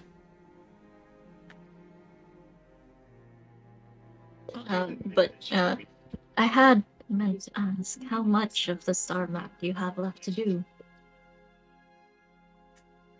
Well, I'm not going to roll it out here, but I just have one little corner, and I thought going to the cathedral would have, that piece I was looking for would have been the missing section. But that actually opened up more questions and potential opportunities. I'm just so close to having this map done, so I'm hoping that since this new map has led me here, good or bad, that maybe I can find the new piece, the missing piece, and I can at least complete my family's map.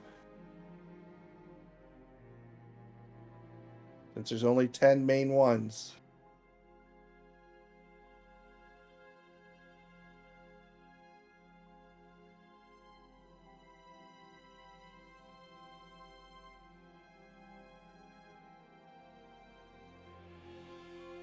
But my family has traveled many, many miles to put this map together. And you think the last piece might be here? I'm hoping,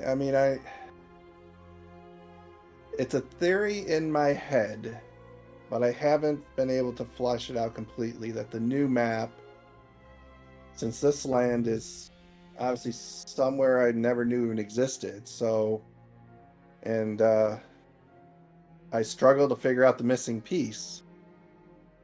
And based on my main map and this new map I got, there are some stars that are connected. So it's a long shot. Another reason why I want to find the answer and go as fast as we can, because if this is not the place, I need to find this place and find it soon.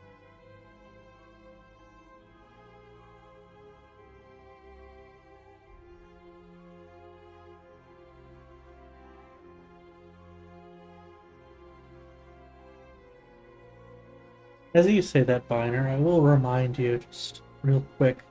The last time you looked at the star map, you did get a vague feeling that you were missing something, that there was something there right before your eyes, but you couldn't quite figure it out. And that's what I was trying to lean towards there, Derek. Was like, it's on the tip, but I just can't. Gotcha. I can't quite get it. There's something. I don't know if I'm on the right path or not. It's like it's gonna slap me in my face one of these days, kind of thing. Absolutely. But there's definitely a thought there that there might be a connection.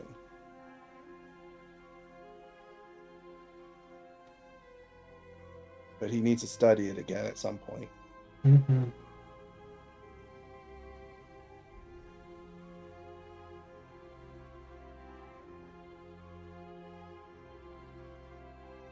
But enough about my sad stories.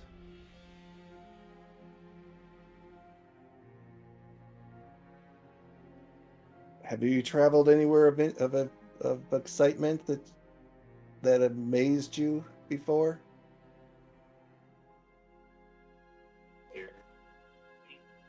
Very few places, I would think. The area where my order was stationed tended to be quite mountainous, and I think early mornings and sunsets were quite beautiful there, but as to travel, we used to be sent off far and wide for our missions, depending on what town or village had requested for aid. I think I've seen my fair share of at least a part of the world growing up. Well, I say growing up, but I suppose it makes more sense to say as I was coming to adulthood.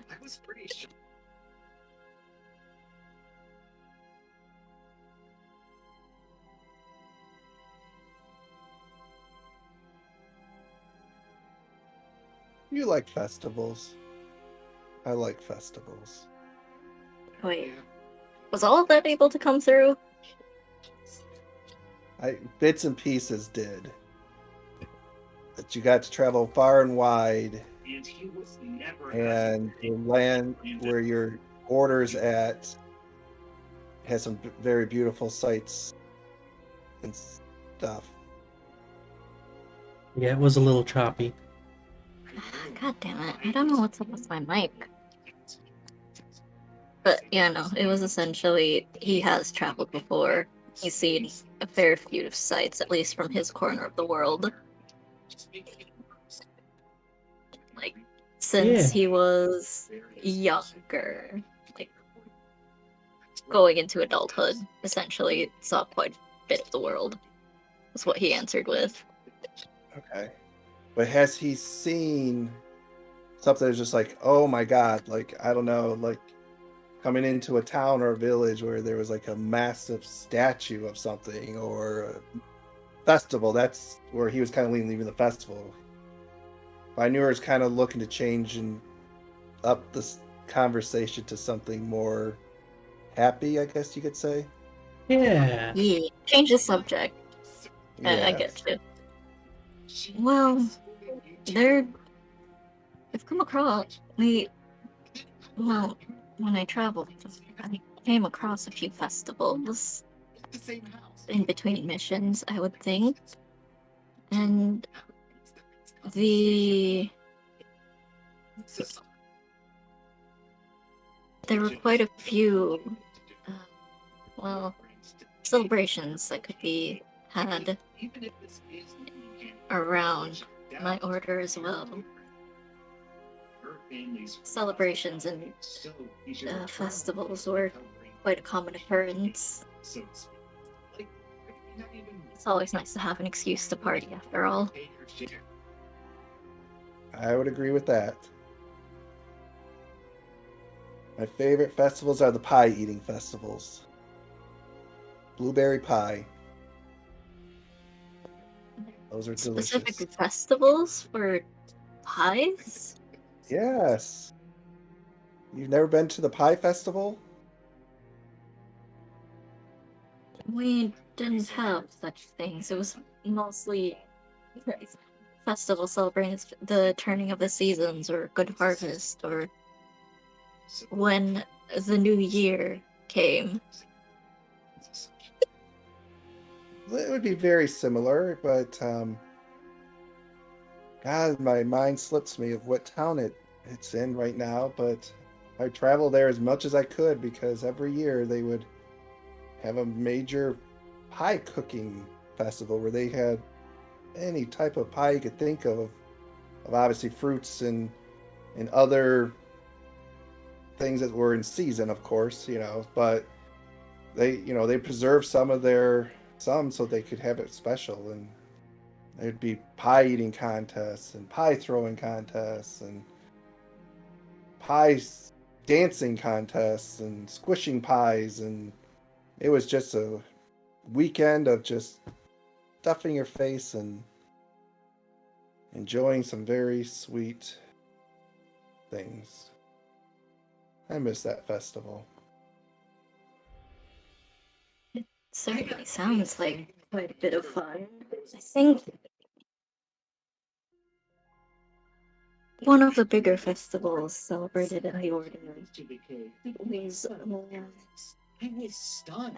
I lost it on her and asked, why the hell I don't know the exact translation for it in common, but it was... I think I've explained before how my order cares for those of the afterlife, yes? You've explained a little bit of the afterlife. We ensure that those who passed turning the cake instead of using this opportunity to be a compromise so everyone. She says that you're teaching Olivia to be selfish. I said their afterlife is essentially undisturbed Yeah. by You those who just would there summon them. for a minute, Cosmic. Eh. We're picking up something else, like a Yeah, I think TV the show TV in is the coming in a background. little louder. God damn it. Hold on. I'm going to move. All good.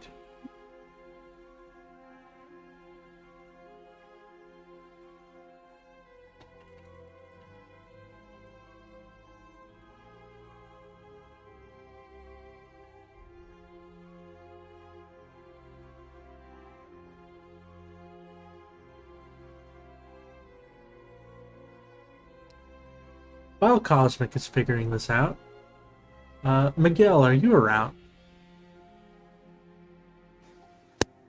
I'm around. Excellent.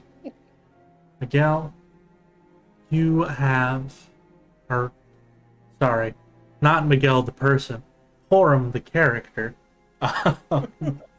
Porrum the character would have a dream that feels a little bit like an out-of-body experience. In it, you see the river next to you, beneath the bridge, and you and all of your friends sleeping soundly next to it. And in your dream, you watch as the river seems to lift itself up out of the bed that it rests in. The stones crumbling away beneath its great weight. Long tendril, like the leg of an octopus. Somewhere deep, deep in the mountains and amongst the fog, you see a massive creature made of that very same water, rising up with the mass of a lake, looking towards the moon. It's not a particularly threatening dream.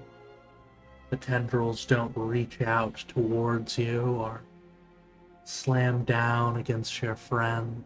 You just sort of watch and wonder as you see this godlike being with limbs that weave its way through the mountains.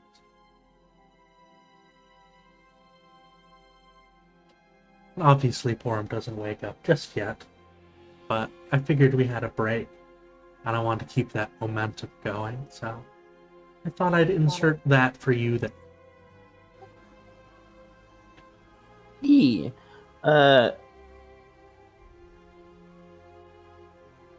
Has Ophelia ever mentioned what her patron looks like? I don't remember off the top of my head. I don't think Ophelia knows what her patron looks like, aside Okay. from the star, which has been mentioned. Okay. Yeah. It's mostly just been disembodied voices. Then never mind. But we'll go back to Cosmic. Cosmic, are you in a new spot?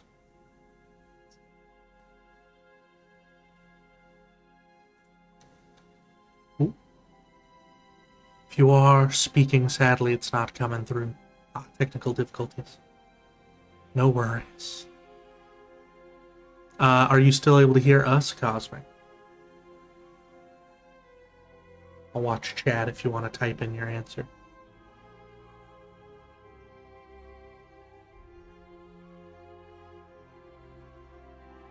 Might take that as a no. I'm gonna send you a quick message.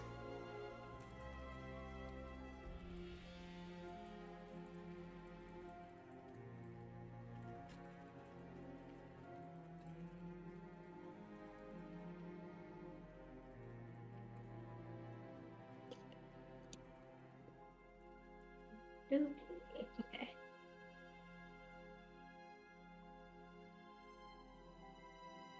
Hello? Oh, Sorry. there we go. Sorry. All good. Would you like to tell Biner about your festival? Yeah. Where did I leave off? I think when you initially started talking about that last festival, that's when it started cutting out. So if you want to start over talking about that, go for it. Yeah, okay. I think I've explained before how my order, we essentially care for the dead and ensure that if they are at unrest, we essentially ensure that they are returned to their rest, whether it be in the form of cleansing the undead or simply ensuring that they're properly entombed. So, the dead and the spirits are a very vital thing when it comes to the Order. One of our biggest festivals is essentially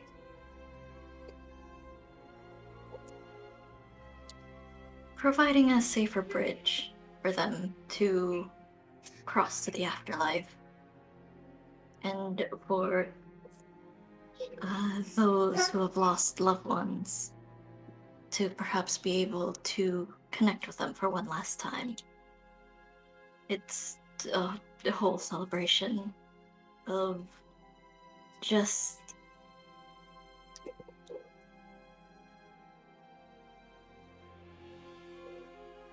food, laughter, and, well, it's said that the spirits often, on those days, they return to meet with their loved ones. And so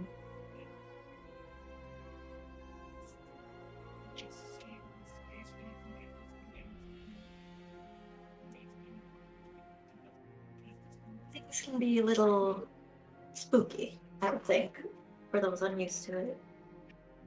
But it's...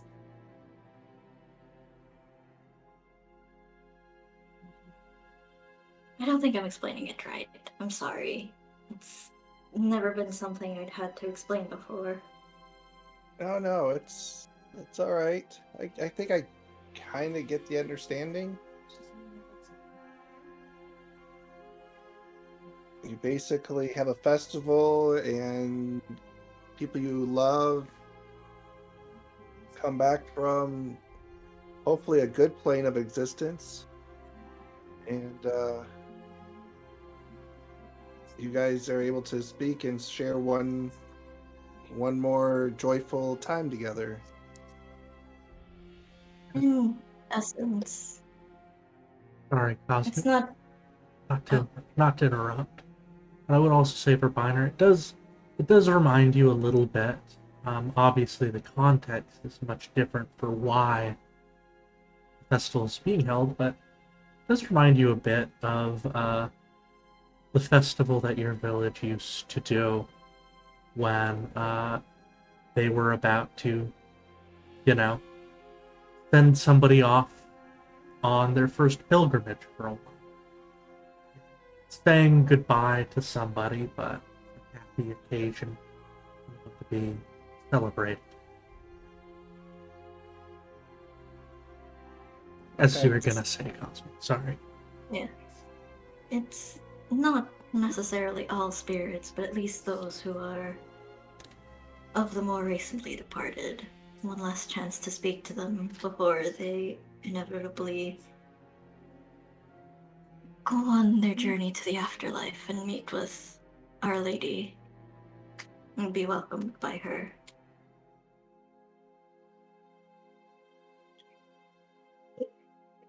That sounds pretty amazing.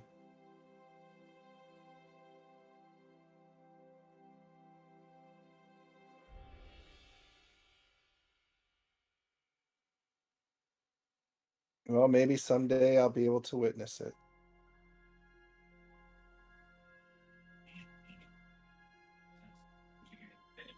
Hopefully. It's been some years since I went back.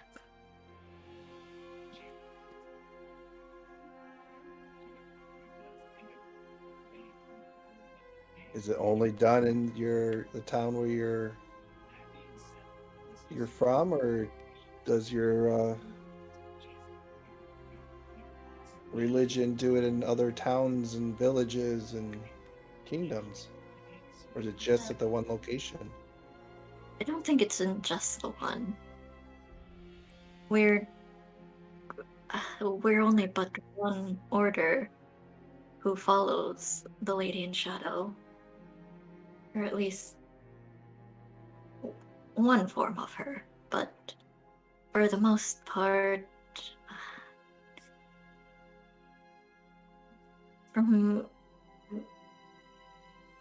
how I traveled before around the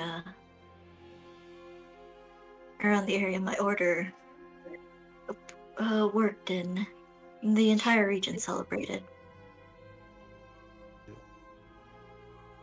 But the further away I went, the less I saw of such festivals, I think.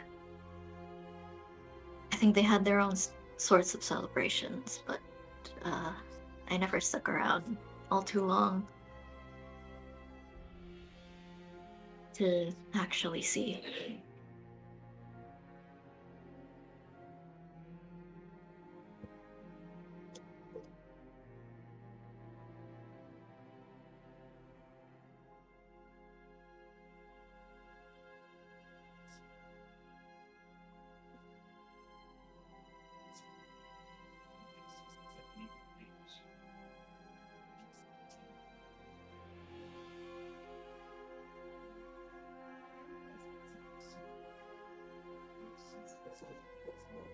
I think we're having tough difficulties now because we're not hearing Cosmic.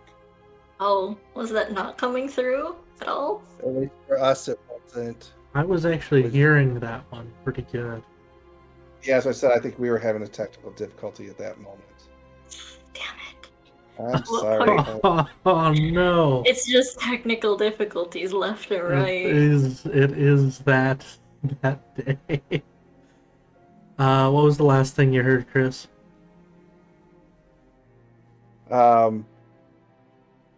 It was basically at the point where Cosmic was saying that it's not done just in that village, and that his order, how they follow her, is a little different. Than at that point we lost the connection.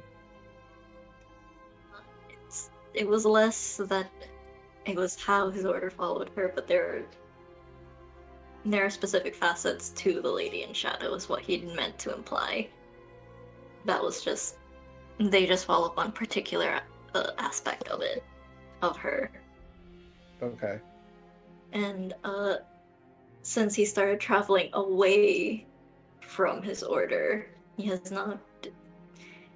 He assumes that people have similar celebrations, but he has not stuck around in any one particular place all that long to ever find out.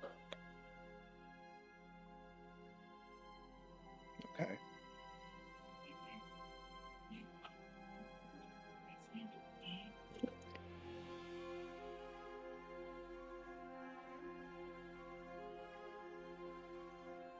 Well, you'll have to tell me more some other time, but I think are we getting close to having to wake the others up? Oh yeah, no, I was saying it was getting close to that time a little while back. So, if y'all want to wake Penny and Porrum up, go for it. Yeah, if I knew her, I'll wake up for him. All right. We'll go wake Penny then. Excellent, Biner. How you waking up Porrum? He's just gonna kind of stick his head into his tent and kind of reach out for his foot and just kind of shake it a little bit. And hey, Porrum. As you wake, the water splashes back down into the river, losing its form. Excuse me, what? Oh, that's right. were there Cosmic for was that. not here for that part. Porrum had an interesting dream. Oh boy. Porrum's just going to open his eyes and very groggily just start rising up. Is it time already? Yes, sleepyhead. Are you sure it's not another 5 minutes? Maybe 10. In 3, you're tossed into the river. Oh, I love it. Porrum just kind of slaps his face to try to wake himself up a little bit. and we'll start heading out to the campsite. Excellent. Biner gets settled in to finish his rest. Yep. Marvelous. Before you go back, Porrum, make sure you hit the long rest button for yourself, because you are very much long rested. Hell yeah. Mm-hmm. Penny, if you want to hit the long rest button for yourself as well, you absolutely may. As Balthazar, how do you wake up Penny? He's just gonna step into the tent and get close to her and just reach out to shake her gently on the shoulder. Penny, it's your turn. Penny's just gonna kind of open her eyes and, is it that time? And just kind of sit up on the bed and stretch, or sit up and stretch and walk out of the tent. Mm-hmm. Into the cool Barovian air. Balthazar? Balthazar's gonna head back to his own tent where he actually was resting. Yes. Time to get rid of that exhaustion. Yes. Hopefully. Alright.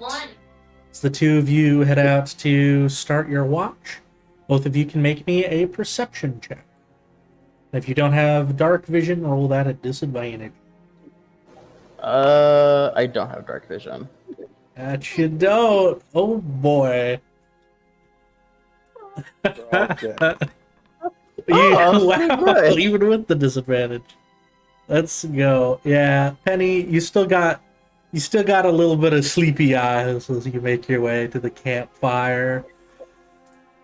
Would the two of you like to talk about anything over the course of your watch? Penny hates small talk, but if Porrum wants to talk about something, she'll try her best to have the conversation, but she's just not good at small talk. Absolutely, that is fine. How are you doing this morning, Penny? I guess I'm still a little sleepy. How are you doing? I want more sleep, but Binder threatened to throw me into the river if I took any more time to sleep. Well, that wasn't very nice of him. I don't think he would. He wouldn't do it. It's just Binder. Yeah, that's true. So besides sleep, how you doing? You doing all right? Doing okay. I think I might have eaten something weird last night because I had the weirdest dream. Oh no! What kind of dream was that? I don't know. Like, I was here at the campsite, and then everyone else was here, but I think you guys were sleeping, and then all of a sudden the water from the river next to us grew tentacles and was this weird tentacle monster, but it wasn't violent. It just kept staring at the moon. But I don't know. It must have been, I think, ate some bad meat or something. And he's gonna move away from the river a little bit. That doesn't sound like a very good dream. It was. Did you see anything in the water when you woke up? Did you look in the water? I don't remember seeing anything when I was in there earlier. Is there anything in the water? There's 17 perception. You look at the water and you don't see anything in it. Nothing particular. It's very clear, but looking up and just past the water, quite a ways away, the tree line, the other side of the forest, sort of over there, you would see two eyes as if reflecting the moon and a silhouette of a wolf watching you quietly, sitting down.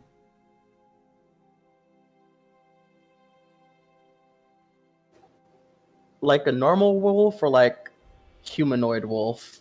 It looks canine. It's not. It doesn't have humanoid proportions.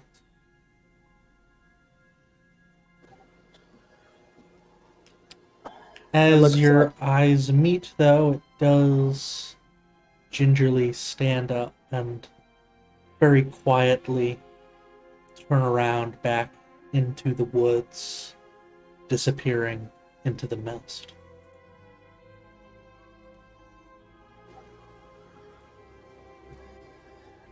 I really do not like this place at all. Why? Did you see something? Not to cause alarm, but we're definitely being watched by something out there. That somehow doesn't surprise me. Yeah, it looked like a wolf, but it just walked into the mist and now it's bye-bye. So it could be Strahd, it could be something from the mist, it could be anything at this point, really. Yeah. I just We'll want just have- one normal day. I don't think we're getting any normal days till we get the hell out of here. Get away from Strahd. That day cannot come any quicker. Speaking of, oh, go ahead, Penny. Sorry, I didn't mean to cut you off. Say at the rate we're moving, I think it's gonna be farther away than we'd like that day. Just have to get used to it, I guess. I guess. But speaking of things that still make me uncomfortable, I'm pretty sure Ina knows that we were eavesdropping on him the other night.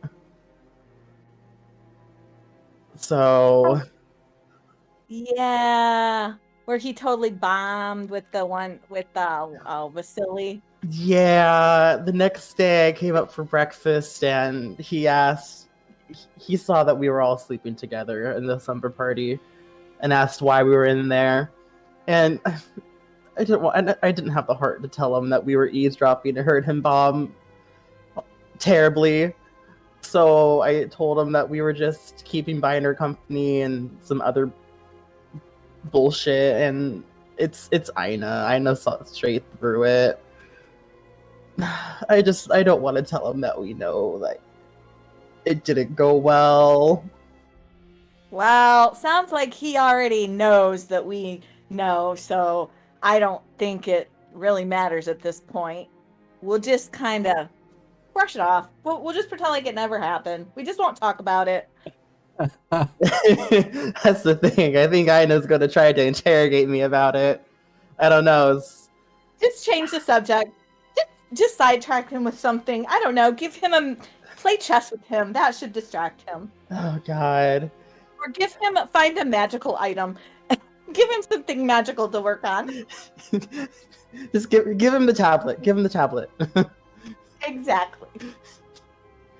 Just something that'll distract him and he'll forget all about it.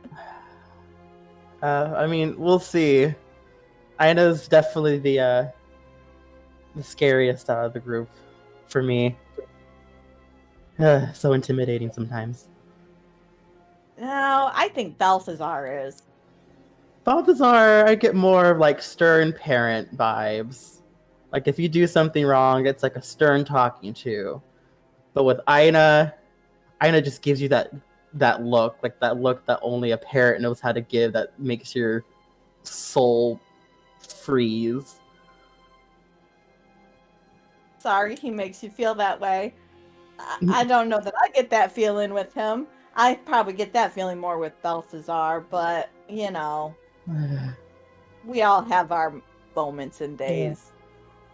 Not saying it's a bad thing. It's just, you know, I try to stay out of trouble when Ina's out of the way, but obviously it never works out. I'm always in trouble.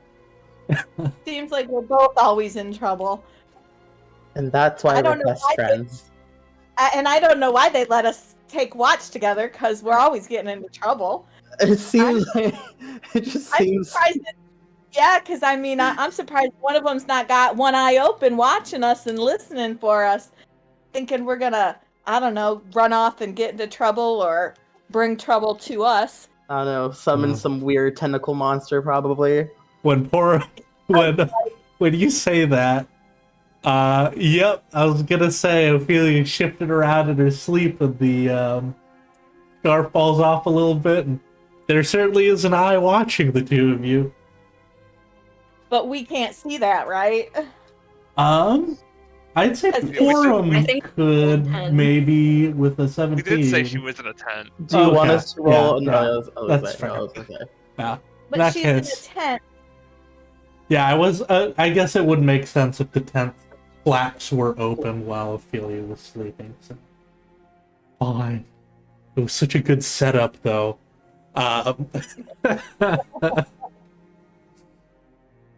Well, I guess it's all up to whether Ophelia wants the tent open enough that Porrum could potentially see. But knowing Ophelia, she's not sitting Yeah. or laying sleeping Yeah, any way no. that we can see Yeah. that eye. Yeah. No, Probably. there's no way. Does Corey No want way, to? no.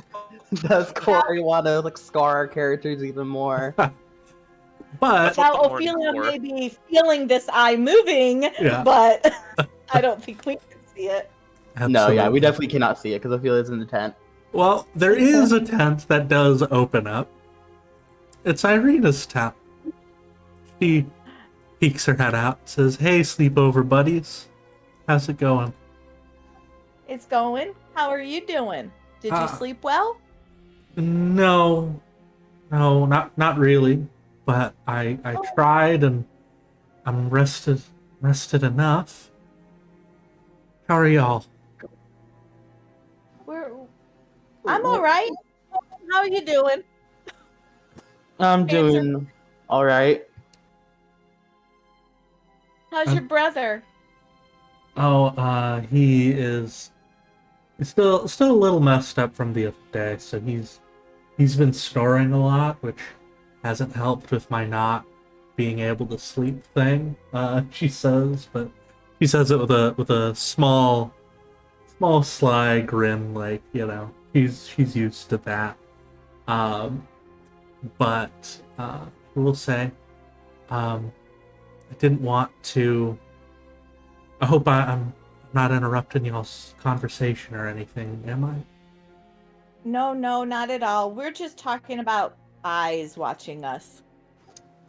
We feel like we're always being watched. I can relate Yeah. to that a lot. He Yeah. says. So no, you're not interrupting. Come join the party. You could sit with us as long as you're rested and you feel rested enough. But if you're still tired, don't feel like you have to stay up with us. Surprisingly enough, I've got a lot of energy, actually. I want to ask if the two of you were feeling up for it. I don't want to distract from watching, but she gets a little sheepish.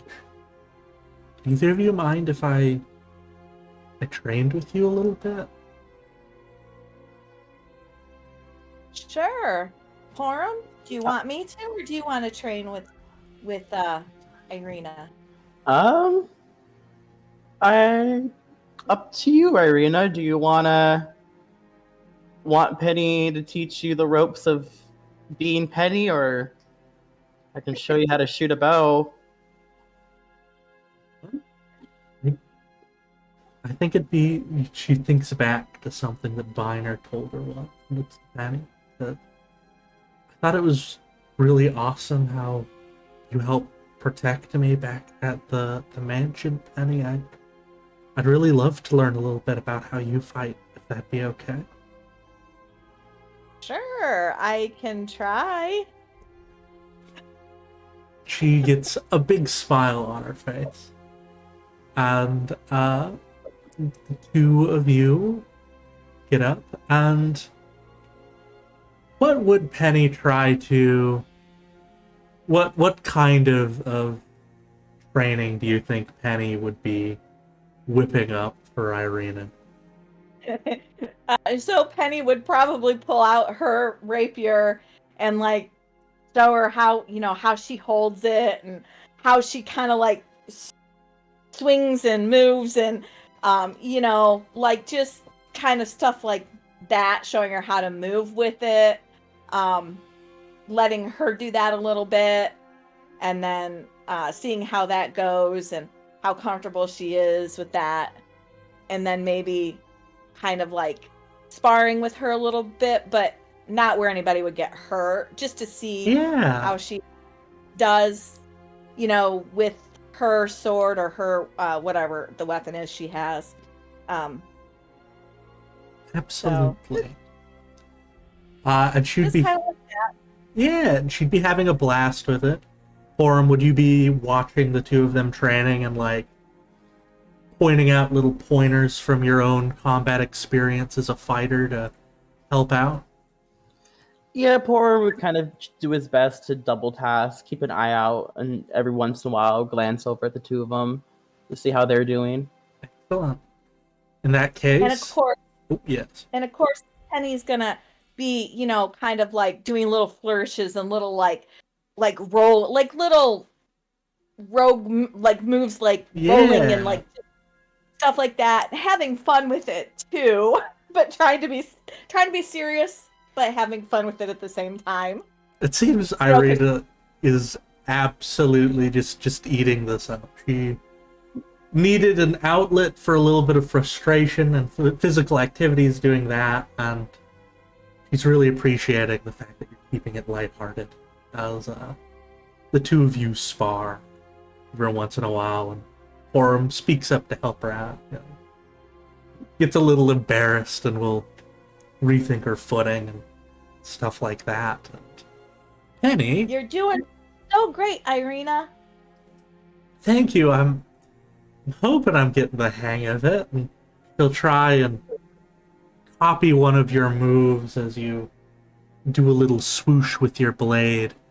And Penny, to see if you can see how well you can teach Irina, from the way you described what you're teaching her, you can roll me your choice of a stealth or a sleight of hand at advantage, thanks to Porrum's helping you.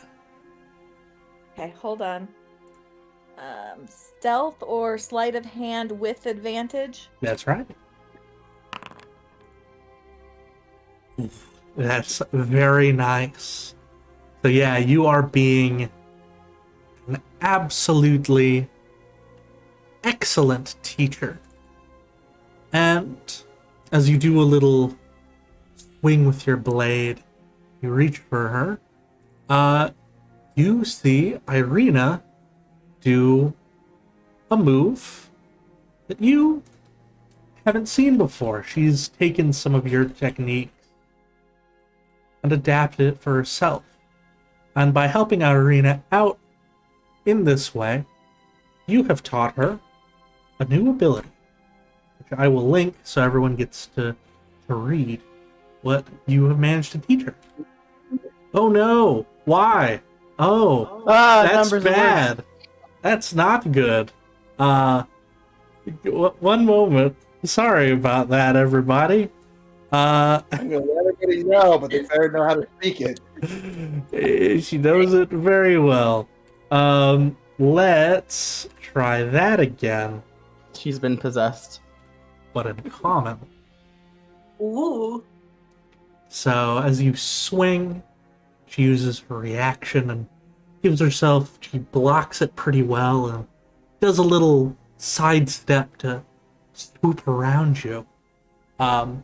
She seems to be an exceptionally quick learner, as you helping her out in this way not only has given her that, but, Penny, could you roll me a d6? Which, if you go down to the bottom, just click on the little square there, that'll be a d6. Oh, okay. How do you do it again? So you hover over the square, it'll put stuff in the text box, and you just press enter. I did. Oh, okay. It didn't take it the first time. Yes, it did Okay. too. The first roll, it looks like, was... It did too? Yes. But the first roll was a 4, which is still pretty good. And so, when you do this, something fun happens as well, which is Irina's maximum HP goes up by 4, 5, 6 points. So she is now going to be sturdier in combat.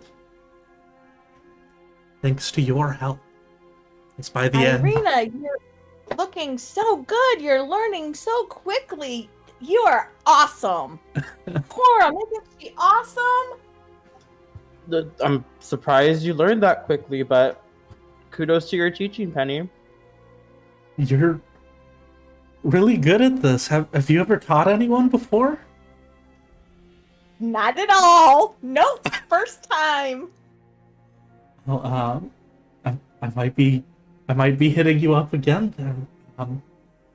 This has been great. I've been loving learning all of these moves from you. And she's gained a couple of other things from this as well, but I won't go into all the details of them. But she's got an enormous smile on her face. It says, "Now I just need to learn how you do that cool whistle thing." Oh, yeah. No, you don't want to learn that. I think we'll teach you something else. We'll find something else for you to learn. Oh, okay. Is the whistle thing bad? She says, kind of turning to Porrum and asking, like, did I make a mistake? I don't know. That's a Penny question. Is the whistle thing bad? I don't necessarily think so, but that's just a my thing. It's nobody else's thing. Oh, yeah, I don't mean to take your secrets. I'm sorry. This is very exciting. Ismark is great, but he kind of only knows how to smack things a lot of times, so like He seems to be a very simple man. Yeah. Love him. But yeah. So, like, learn about footwork and stuff like that. It's been really cool. Well, I could teach you anything else you want to know, but just not the whistle thing. That is, I didn't mean to pry. But maybe I will... we can teach you like a howling thing or like a screaming thing. Maybe that can be your signature. I do actually already know a screaming thing. I can scream very loudly. Yeah, I don't think you want me to teach you how to blow somebody's whistle, so... She blushes. I was not expecting that to come out of your mouth, Penny, but that was a good one. Just trying to lighten the mood. Anyway, I'm sorry. I didn't mean to interrupt you. Finish your conversation. No, I was just gonna say, I wanted to, I guess, pass praise back to you, at the very least, for teaching me all this cool stuff. The skills you have are awesome, and I appreciate you and everyone else here so much. So, thank you. Well, you're welcome, and anytime I'll do whatever I can do to help, and we're glad to have you with us. I told you before, you're like our you're part of our family now. Maybe a little dysfunctional family, but we're a family. I'll take it, she says, with a big grin. Taking a little seat, having some water after y'all's little training sesh. And passing it around, of course. But yeah, after that,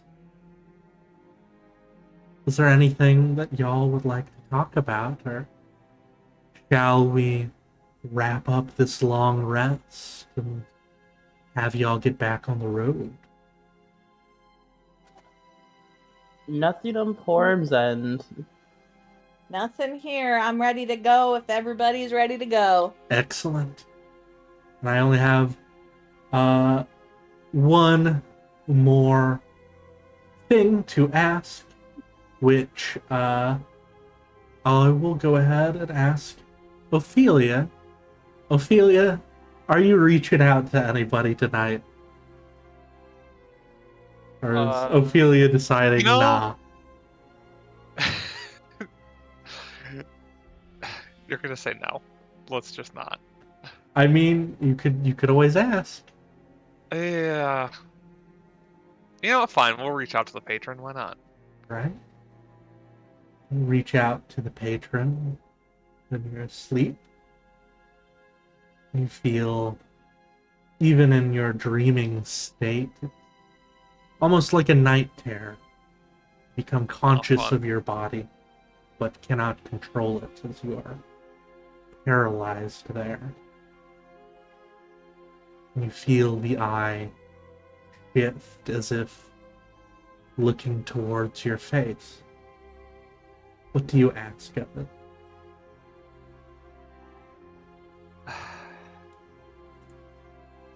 Why did you open up an eye on my neck?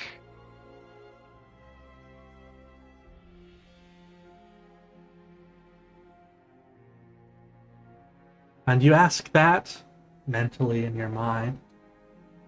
But as you sleep there, you mumble in your sleep. You asked for more of my influence. I granted it.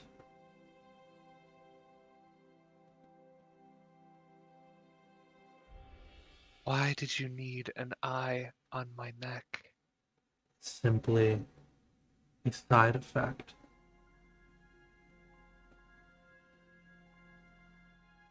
What does it do? What does any eye do? I mean, do you see through it? Yes.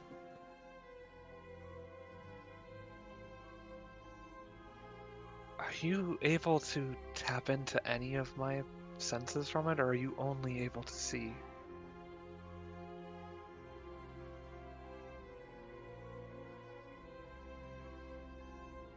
What are you willing to trade for that answer?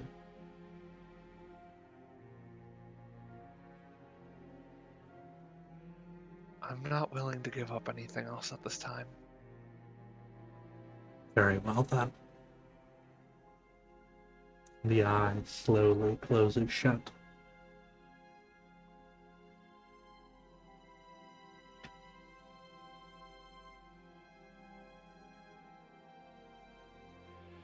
As it does, unless you had anything else you'd like to do. No. Okay. You do eventually fade back into a dreamlike state. And as you do, I will have Irina ask Porrum and Penny, you know, I did say I was really good at yelling. Do you think I should just like do a big yell to wake everyone up? Yes, definitely. I mean, I'm not gonna stop you, but sure, why not? Go for it. Excellent. She'll use whatever 2 uses of this ability for the lulls. Though she won't use it because she's not actually making a save here. It won't be so loud that it can be heard from 100 feet. She's just gonna be like, "Alright, it's morning, everyone wake up!" And yes, everyone would in fact wake up hearing that as the campfire is being tramped down and there is a little bit of breakfast for everyone. As Ismark crawls out of the tent and groans, "Oh God, not again." Do I get a long rest, Derek? You do get a long rest. Long Nothing rest. attacked you in your sleep. Get a long rest, Derek. You do. Everyone gets a long rest. Though, actually, shit, I did forget. Finer, did you want to talk to your werewolf half, or are you just letting it slide tonight? Letting it slide. Have a peaceful sleep for a change. You have a peaceful night. It relents. And yes, anyone who's not rolled their long rest should now definitely take that long rest as you all get some breakfast. And as you all get some breakfast, we're gonna take our 10-minute break finally. So I'll see y'all at 54 minutes. See you then. BRB. BRB.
Hello, my friends.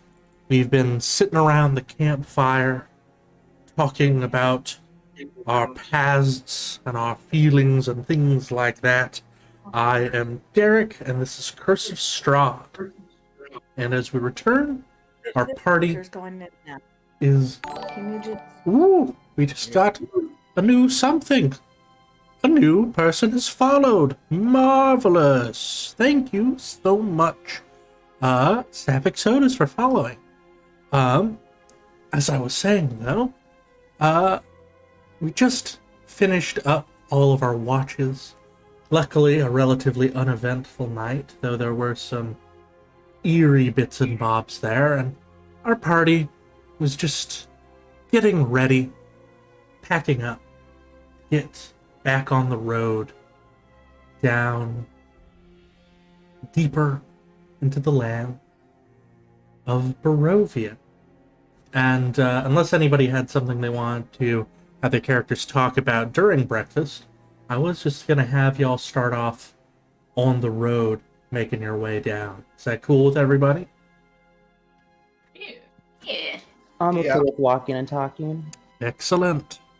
And I will move you all to the other side of the map as you begin making your way further into the woods, crossing this bridge that Porrum had dreamed its waters rising seemingly of their own will along this winding, muddy path through tall pine trees and misty roads.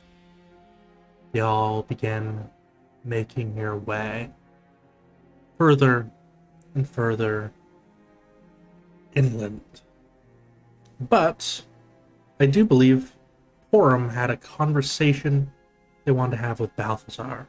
Is that correct? Oh, Yes, I do. All right. Porum's just gonna trot his way over towards Balthazar, and is just gonna tug on Balthazar's robes a little bit to get his attention. I nearly forgot to put the travel music on. I'm gonna do that as you give the robes a tug. Balthazar will pause just for a second to turn towards Porrum. Yes. He's kind of talking kind of lowered voice. Do you have a second? I kind of need to talk to you about some things. Sure. What is it? He's going to lower his voice to match Porrum. So, I remember you discussing this with most of the group, but I just wanted to kind of be discreet about it for privacy purposes. But you remember how you were mentioning your friend Mitsuhide, right? Face sort of makes it's like a bit of a frown. He wasn't just a friend, but yes. Oh, I'm sorry. Your partner, boyfriend, partner, political partner. Yes. I remember you mentioning how they kind of lost their body, right? I'm sorry, I don't mean to bring up old wounds, but I'm just trying to make sure my facts are straight. Since he was, I don't even. Well, not recent.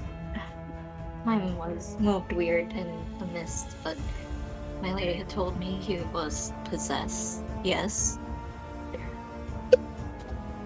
So I remember you giving some of the background of how it happened, how, 1 minute Mitsu was kind of held captive, and then the next minute they were both on the ground, and then Mitsu was no longer really Mitsu.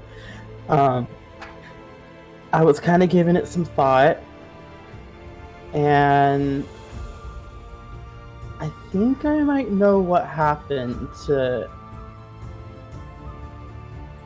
make Mitsu the way that he is now. And I don't know if there's a way to reverse it, but hopefully with the knowledge of the spell name, we might be able to. You know what could have happened? I'm not 100% sure yet. But I remember reading back at my church. We had some spell books there. I mean, I didn't really have a knack for it at the time, but it was always interesting to read. It kind of sounds like a spell called Magic Jar, I think. Again, I'm not too sure if that's 100%. I'm kind of vague on the specifics, but it kind of sounded like that could have been the spell.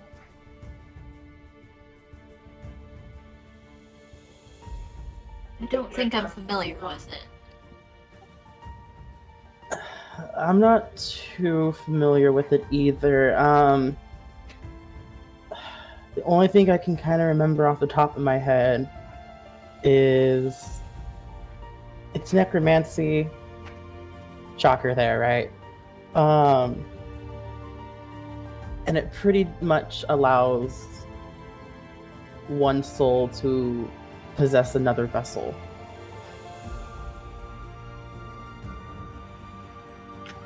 And if it's another creature with a and not an inanimate object, I think Porrum's just kind of straining to remember.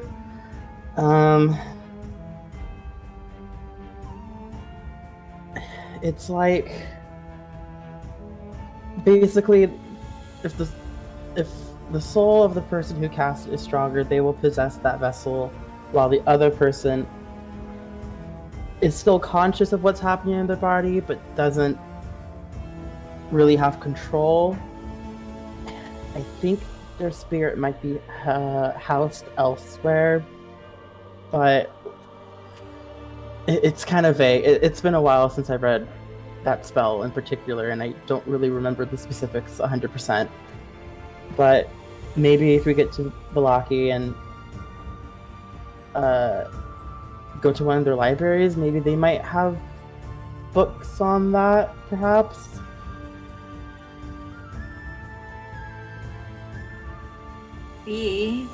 Considering how magic is seen, but that is...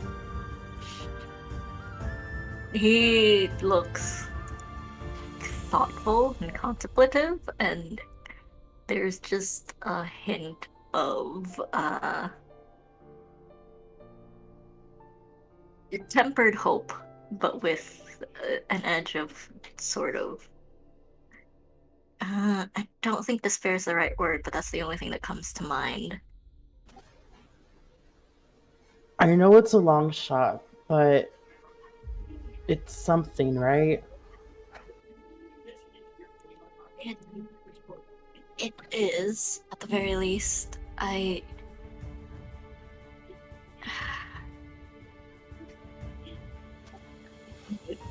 You know, Porrum, but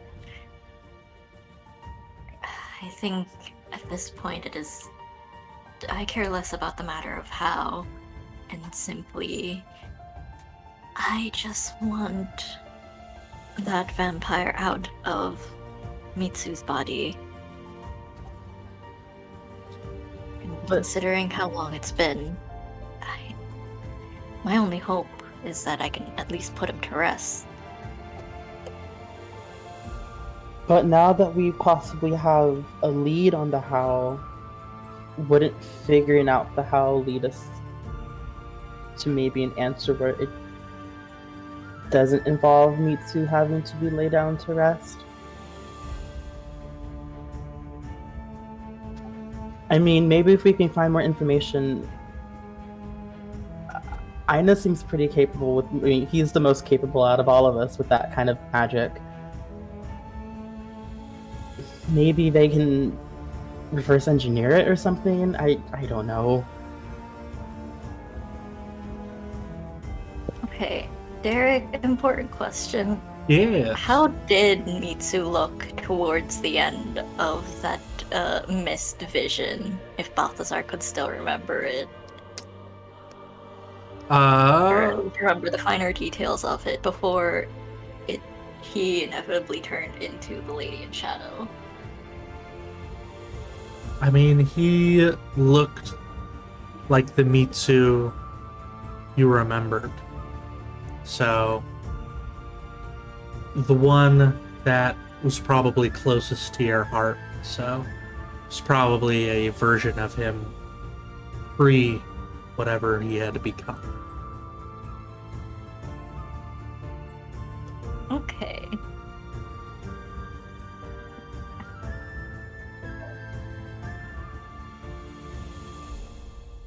Balthazar's going to reach out to Porrum and give him a squeeze on the shoulder and just, Porrum, I appreciate your optimism, but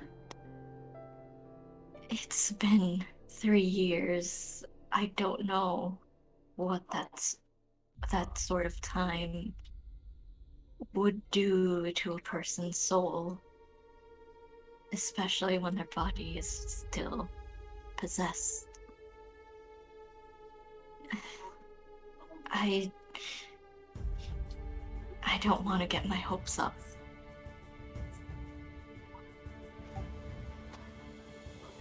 I understand, and I don't want to get your hopes up, but I just want to let you know that this might be a possibility that we could possibly explore if you're up to it. I think it would be good to explore it. I just mean, if at the end of this, I don't expect much for him. I just want to make sure that he's free and that he's able to enter the Lady in Shadow's embrace. That's all. I can't hope for anything else or anything more. But thank you for letting me know that of what this could have been. Of course. If you don't mind, I would still kind of like to maybe look for anything regarding information on the spell on my own. I'm still kind of curious about it, but if it makes you uncomfortable, I won't do it. I'll kind of drop it. No, Porrum. If you feel like, if you want to search for it, you're more than welcome to. This is more of a lead than I've had in 3 years, trying to figure out what could have happened. If you're ever looking for it, I'll try and help you as best as I can. I would like to help you as best as I can. But I don't... It's less of the spell itself and more just the hope that Mitsu could be back. He could come back and be as he was, but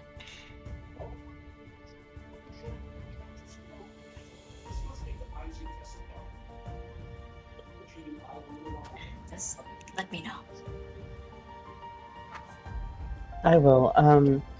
Once we get everything settled in Vallaki, I'll talk to Aina and see if they can help me look for some books in the library that they have there. And hopefully we can figure out something. I mean, again, it's a long shot, but it's a shot at least. It is. Thank you. And he gives Porrum just sort of wavering, but very solidly, just a smile.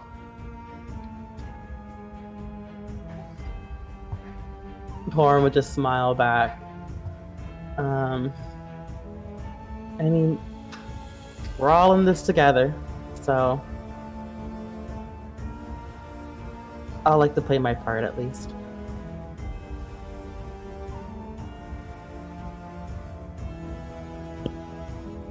Alright. Well, y'all were having that conversation. Everybody else, make me a perception check. And Irina will be helping Penny. We'll say Ismark will be helping Ophelia, so you two will have advantage. Nice. And Minor, you can use hearing or smell. Alright, I was gonna ask you. Yeah, I was also going to ask. Oh shit! In that case, yeah, help. Aina, you can roll one more time. We'll have Ismark help you instead. I'm a fool. 14. 4 better. Right. Excellent. Ooh, a penny. Yes. So Biner and Penny would be the first to notice a couple of crows along the road, sort of hopping about, eating what appears to be pieces of a dead squirrel, taking off little bits and chunks of it as they munch. But as the two of you look further down the path, as the trees begin closing in, you would see many more of these crows lining the branches, looking towards the path. Dozens first, but the more you look, the more you see very well hidden amongst the boughs. Thousands.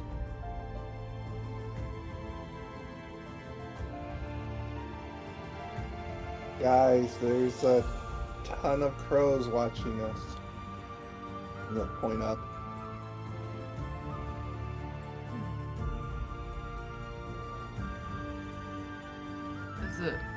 Are they just watching us or something in the area? They seem to be looking at you now, as you are on the road, and they are all facing the road, waiting for you to walk forward, watching most expectantly. As Mark sort of grimaces a little bit. That's not eerie at all. Nope. It looks like normal crowd. You can roll a nature check if you like.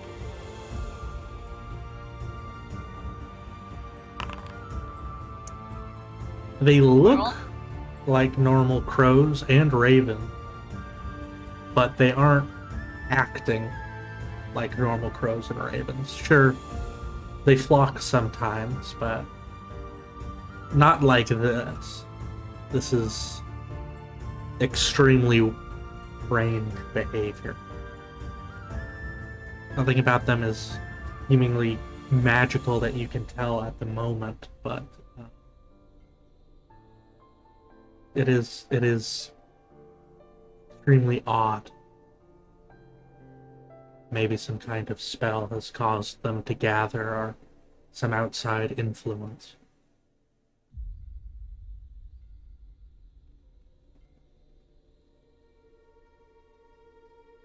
What do you birds want? Right? Right. Right. Right. Right. Right. Right. Right. Right. Right. Right. And suddenly there is a cacophony of ravens mimicking all kinds of different voices, saying the word right. Their voices causing the leaves to shake and some to fall. Right. And then they all become quiet again.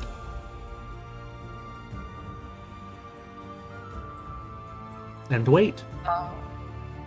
It seems like they want us to go, right?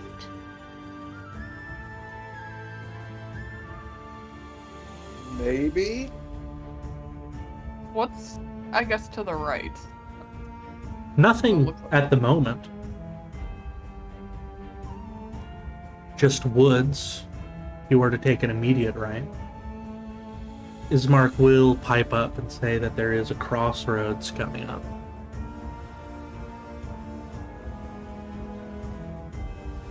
If that's the case, or Well, what is the right way to go to Valaki? Is it to the right, or? I think both ways eventually loop around to Valaki, though.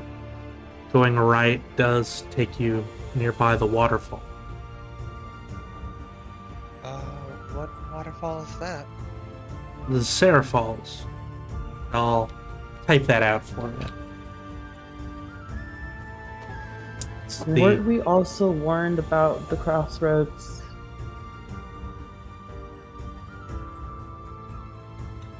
I think there might have been a mention that there have been ghost sightings around there.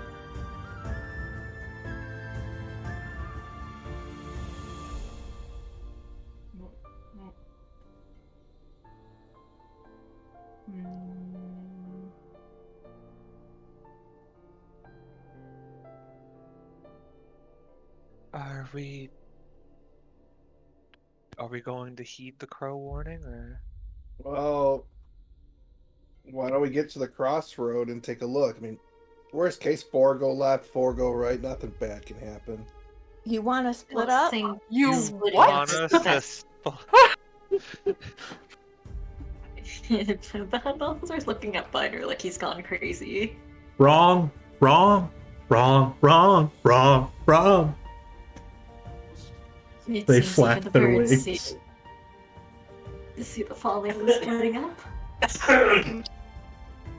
I'm just gonna go forward and just kind of hold out their arm to see if he can bring forth one of the crows down towards them. Alright, See if they'll land. you do that. Roll me an animal handling.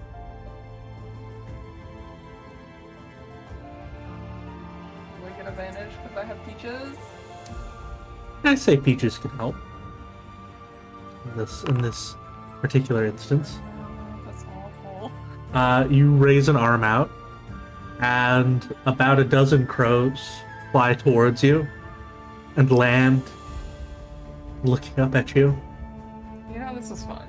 Oh, they go, food, food, food, food, food, food. Kinda small, but he's not food. I'll pull Ophelia's out just some laughing. on the ground. They storm into it and start munching on it like a bunch of ravenous seagulls.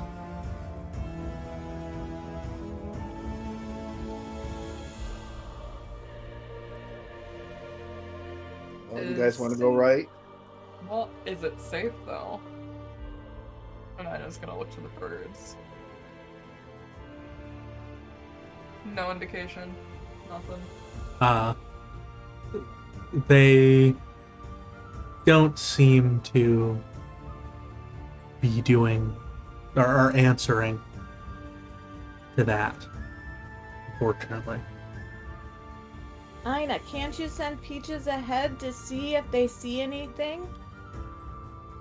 To the right? I can only go 120 feet away from me. But yes, I can. You know, someone's gonna have to hold my hand so I don't fall into the river or something. I can hold your hand. Thank you, Penny. Okay. You're And, welcome. I'm just gonna send Peaches off. And I take it we're just gonna continue walking because 120 feet. That's when I Yes. lose contact, so. That sounds about right. Go ahead and have Peaches roll a perception. Okay, Peaches. Give me your sheets. Do, do, do, do, do.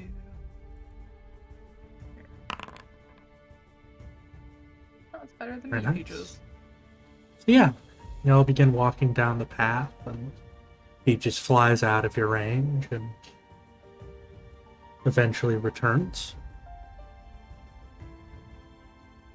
Lands on your outstretched arm, as many of the birds are now, after you've walked through their initial hallway, a group of them have taken flight and are swirling in the air above your party. That's not a good sign, right?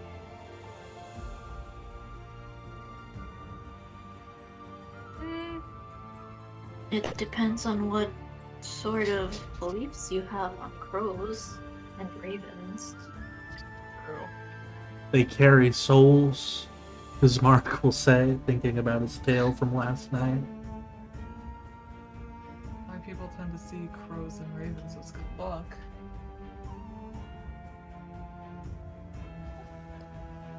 Although to this extreme. I don't think this is all luck. Peaches does look at you though. Say, camp?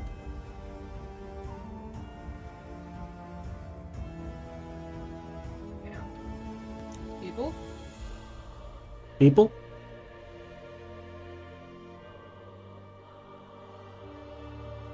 Let's go right. Let's go right. Let's go right. Right it is. Right it is. Alright. In that case, you continue further along this path towards the crossroads. As you do, you see those ravens continuing to swirl in a gentle spiral above your head. And as they continue to do that, give me a moment to set something up. Yes. So eventually, let's make sure this is right. Yes. The thick trees on either side of you do slowly but surely begin to open up a little bit. As they do, we find ourselves in a new location. That looks like a graveyard. Not a camp. Well, to the right, Looks to the right, like a gallows. to the right was where you had Peaches go and look. And y'all have not gone right yet. So, instead, we arrive here. And as we arrive here, give y'all a little lowdown on what you see.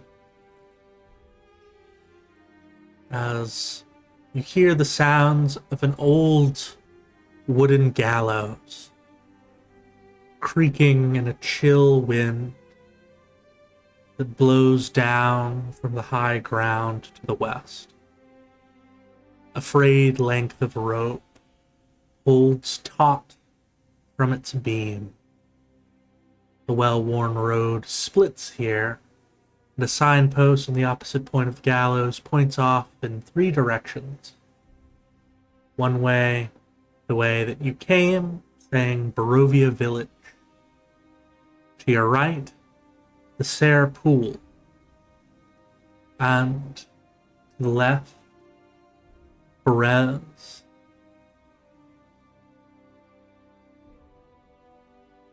You'd see that the fork that seems to go to the left slants down and disappears into the trees, while the one that goes to the right clings to a little bit of an upward slope. On the other side of the gallows, a low wall, crumbling in places, partially encloses a small plot of graves shrouded in fog. Hanging from the gallows, its center stand, is a gray, lifeless body. The breeze turning the hanged figure slowly until eventually it affixes its dead eyes on you. The figure is a woman that would be beautiful if not for her current state. Her ears are slightly pointed, her hair a rich blonde with water lilies hanging from it. I'll give you a picture of her, though this is a picture of her perhaps in much better times.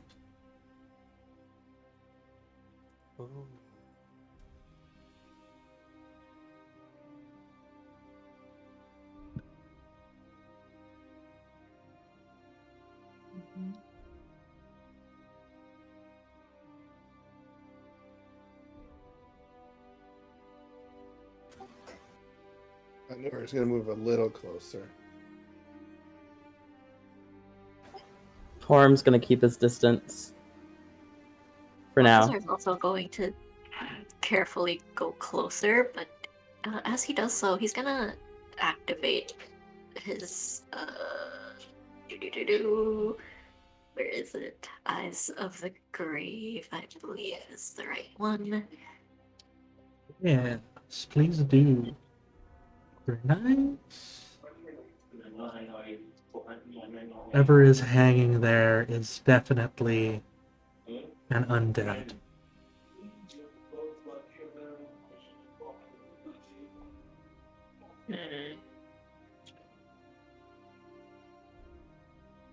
As they get closer, could Balthazar just determine, based on what he's seeing from the Eyes of the Grave, and also just the general not necessarily shape of her body, but the state it's in which it's left in. Can you tell what sort of undead it might be? Since I would think he's come across many his time. Unless this is You can roll me a religion, but as you're doing that, Porrum, just in case, is there any particular way Porrum is reacting to this scene? I was just about to type it in the chat just in case other people want to RP. The color in Porrum's face is completely gone. And he's kind of just standing there looking at the body. Frozen. Are you okay?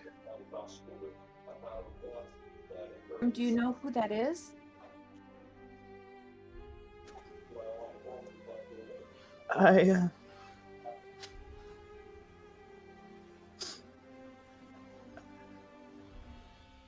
He wants to talk, but the words he tries to, it's just air that's coming out, so it's just very aspirated speaking. Hey. Penny's gonna run over and put her arms around Porrum and just give him a hug. You can talk when you're ready. You don't have to get closer to it. Sit down for a little bit. You look very pale. I'll stay here with you, Porrum. No, I need to get closer. Are you sure? You don't have to. I want to. Okay. Well, I'm gonna hold your hand. I'll stay with you.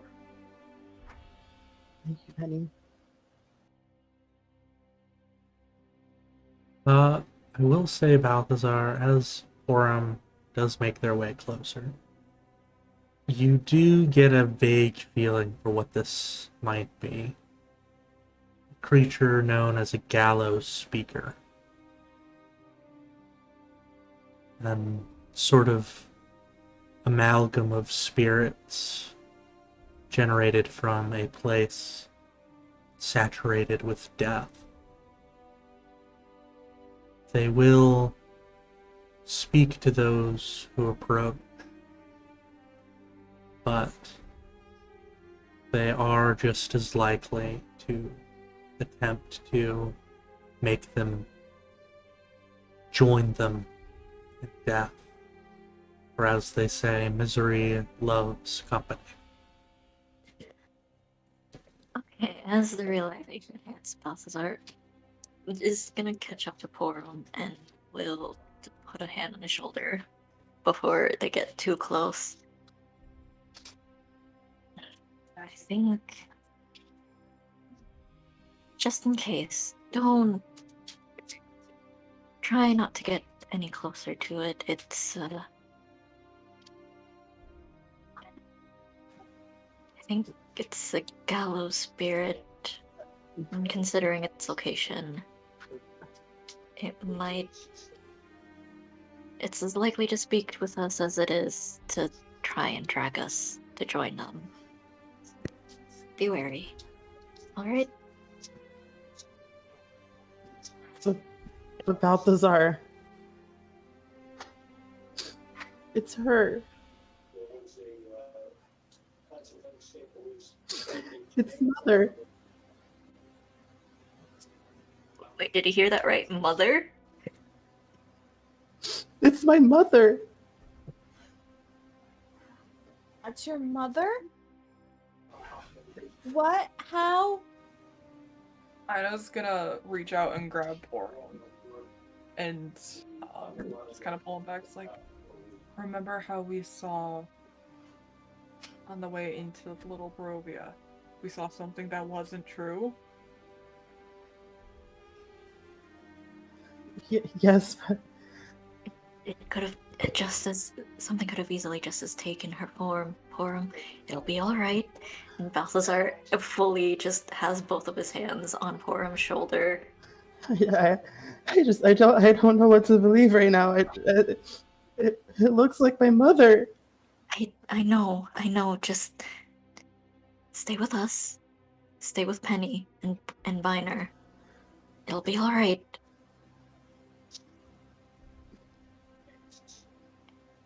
And Balthazar is just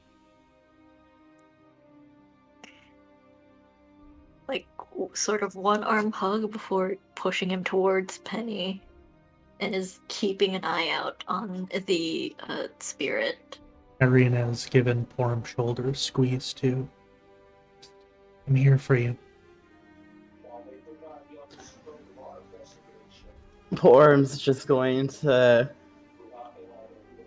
take a couple steps farther. Not farther to go out of the box, the square that he's in the map, but just a couple steps farther, and it's just going to fall to his knees and break down crying. Penny's gonna lean down and just hug him. It'll be okay, Porrum. It'll be okay. It might not be what you really think it is. Let's let Balthazar look. It looks so real, Penny. It looks exactly like her. How? I know, I understand. But it's okay. And she's just gonna hug him and rub his back and hold him there. Eric, would it be an insight to see if it is like if this is what the body actually looks like, or if it's just if there's some sort of illusion, like Investigation. undead illusion over it? Investigation? Okay. Oof. Fuck. Right. It's hard to tell. There is the faintest bit of etherealness, but you've already determined that it is a spirit. Okay.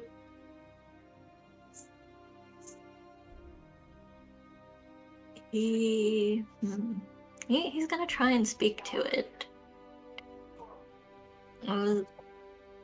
Is like prepared for anything that might happen. If it tries to come at him, he will shoot. But you said it was an amalgamation of the undead? Yeah, that's usually what these things are.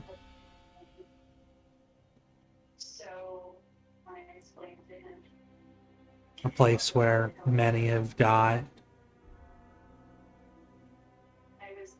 Those who have come together and form a singular entity.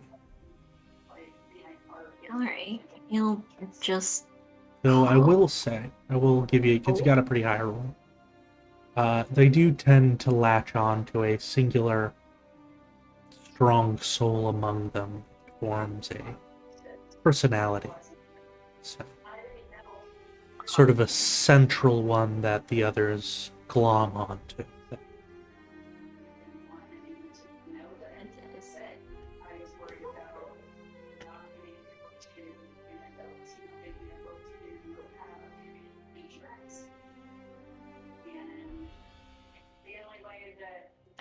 I'm trying to figure out how to word this.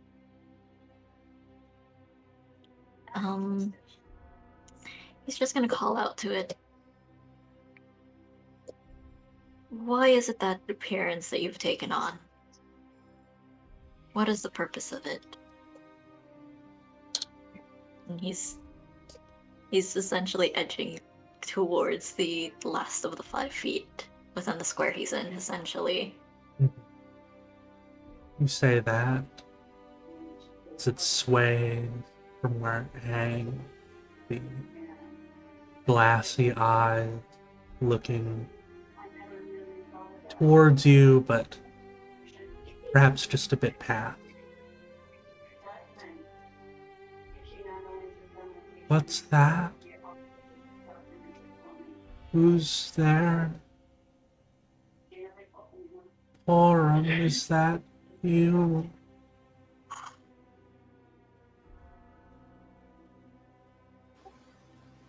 Mother. Mother, it's me. Don't listen to her, Porrum. I think Porrum, it's a trap. I don't think it's real. so liar.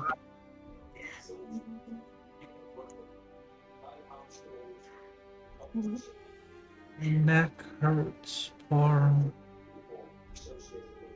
Can't move.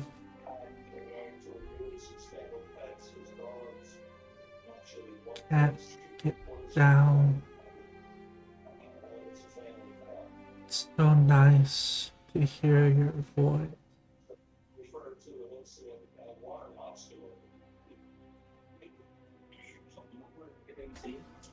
Porum's just going to put his hands on his head and scrunch up his hair and just let out a scream. A very blood-curdling scream.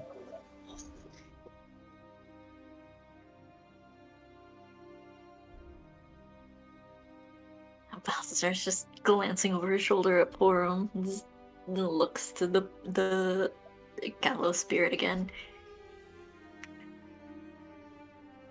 If you're looking to be brought down, we can try to put you to rest. Rest. Yes. Would be so nice. Been hanging here for so long.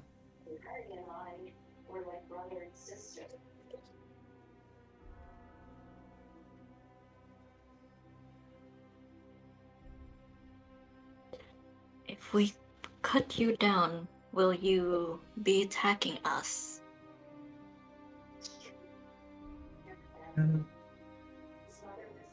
move my body. I wouldn't want to harm anyone. Know that, don't you, Porrum? Insight check on that. You absolutely may roll an insight check on that.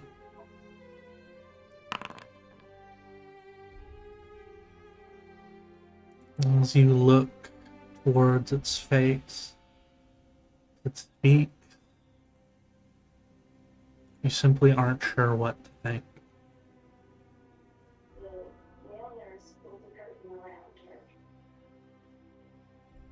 He'll look to the rest of the group and tilt his head over like, should I? Like he's more than willing to go up there.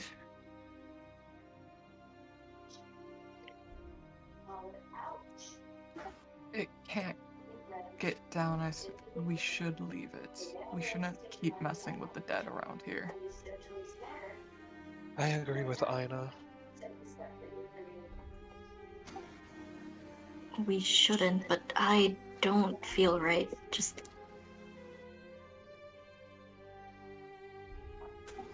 This is us walking into Little Barovia all over again. You're all just gonna leave her there? Porrum, she's not real. no, real. Whether it's actually his mother or not is the question. Minor, roll me a perception if you would. Which one of us? Biner. Normal, Derek, or advantage? Advantage. God bless. You hear some of the soil, the graveyard, begin shifting around.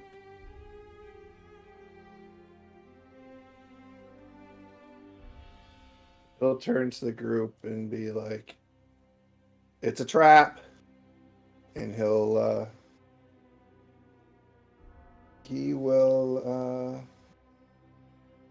cast Shillelagh.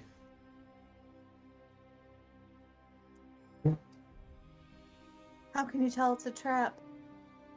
The graves are moving. Something's coming.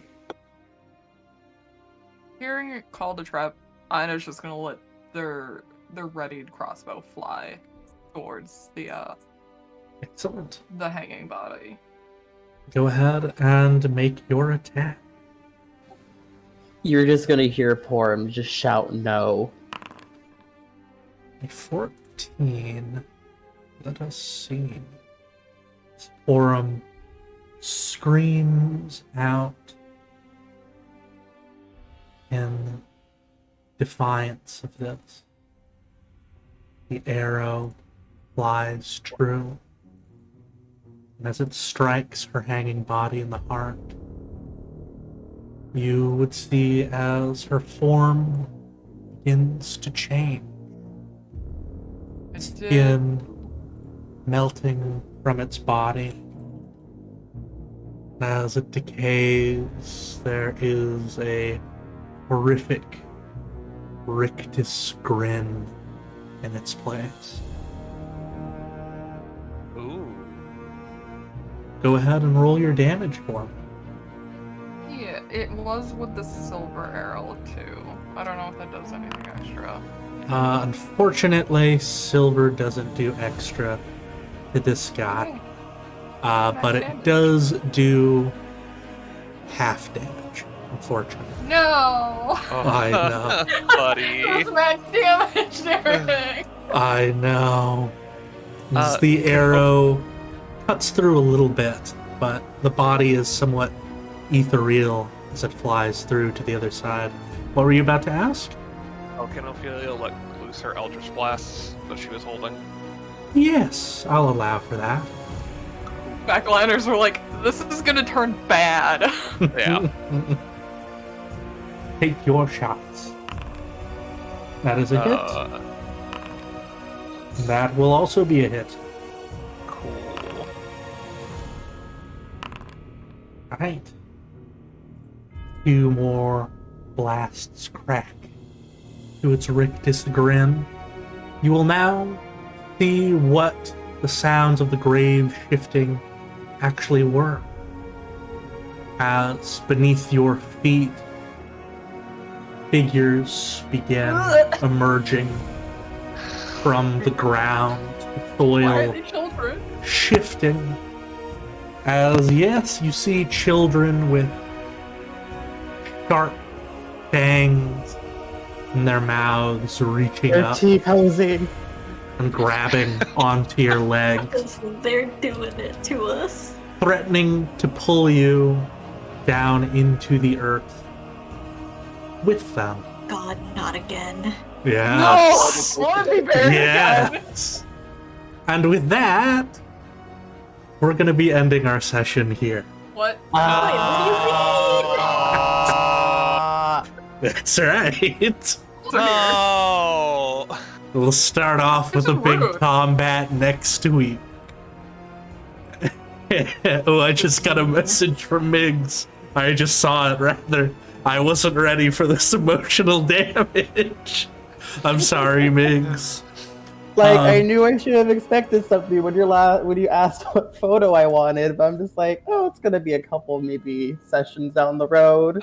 That's the trick with me. If I ever send you a message being like, hey, you want this NPC to look like, it probably means they're showing up quite soon. Thank God For it's better not or the case worse. for me. But Can we at least do initiative now so that it's ready? Or when yes, we- I'll set it up so y'all can roll it for next week. Can we just do the combat now?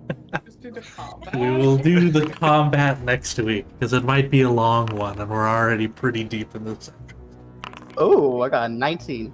But yes, you absolutely may roll. The only reason we're not doing the combat now is because I need to add some bonuses to Irina, thanks to that training y'all did, which might help you out a little bit. But yes, we are gonna go ahead and do our stars and wishes now, and we'll Out from behind my computer. yes, we'll start stars and wishes today with RJ. RJ, do you have any stars or wishes for today? My star today was really great roleplay, for one. Two, I loved Ina being compared to disapproval parent, but also the iPad kid. I loved it. My wish for next week is, longer sessions. This combat for now. That's good. We'll hop up to Cosmic. Cosmic, any stars or wishes for you? Yeah, RP was pretty great. Loved it, especially with the eye being coming out of Ophelia's neck. Disgusting, but also I had a lot of God. fun describing that. I can only assume so. Yeah, that was fun. The just all the RP moments were pretty great.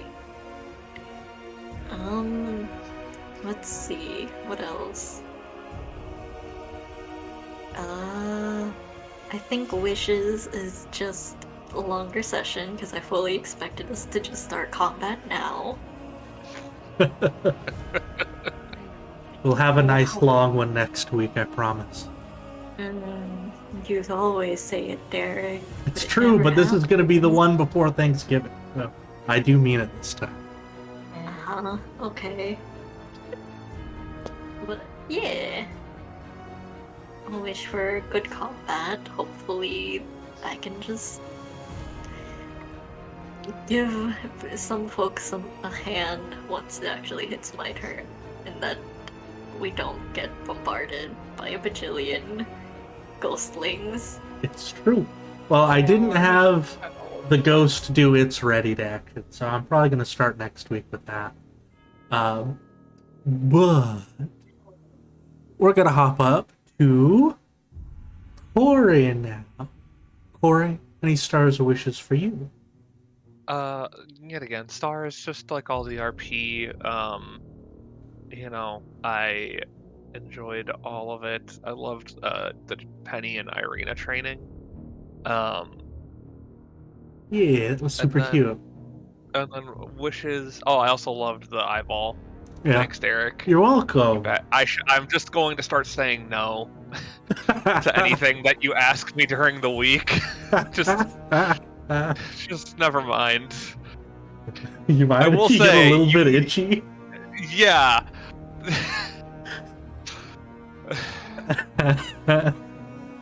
Anyways, wishes, longer sessions. All right, we'll go up to Jennifer then. Jennifer, any stars or wishes for you?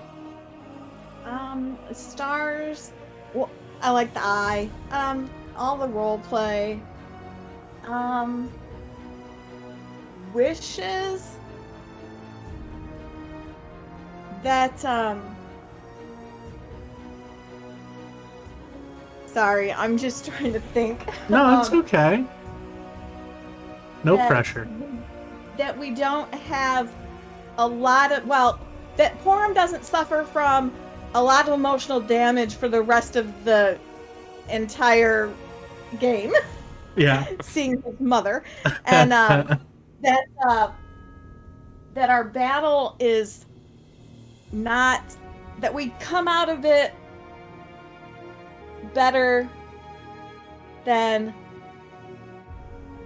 we did with Strahd. Yes, I think you will. He's a little tough, but he's not Strahd tough. Not built Strahd tough at the very least. But that'll bring us over to Chris. Chris, any stars or wishes for you? Again, the star, the eyeball, the star of the psychological damage you've done to Porrum. Good to see that some other characters will suffer the pain that I suffered in other campaigns with you. So, looking forward to this fight, and my wish is that we don't have to unbury Ina next week. Hey, maybe we'll unbury you. I was gonna say, I think we're gonna unbury a lot of other people. Listen, I just hope it's just not Ina, because that's... No, Ina's already claustrophobic. Where's I your know. worst nightmare? That will then bring us to Miguel. Miguel, any stars or wishes for you? Wishes, like everyone else, the RP, or stars, I think I said wishes. My emotional damage, it was long overdue, and I'm happy it's happening now. Wishes, I don't know. I kind of have to process what just happened still. Absolutely. So, That's why I thought maybe this would be a good place to end it. So you have a whole week to be like, how is Porrum going to deal with this shit? Because Also, yeah, I I'm did really spring that happy on with- you. I'm really happy with the art that we picked out because the art's really pretty. Yes, it is. Porrum has a pretty mama. Wait. My stars and wishes are, I loved seeing everyone get grossed out by the eyeball. Those reactions were great. I loved the sweet little conversations about, like, festivals and stuff like that, and folks learning a bit more about each other. I loved Porrum and Penny being nervous about Ina's wrath. I enjoyed that quite a bit. I loved being a bunch of weird ravens for y'all, and the way y'all reacted to that as well. And I loved the acting that Porrum did upon seeing this, because I know I put you on the spot and that can be hard. You did a great job. I loved Yeah, Balthazar. no, that was great. stepping up to speak with this spirit, because that hasn't happened before. Usually people just run straight to the gallows and try to take it down. So that was a nice fun twist. Listen, you put undead in front of the one undead hunter in the party.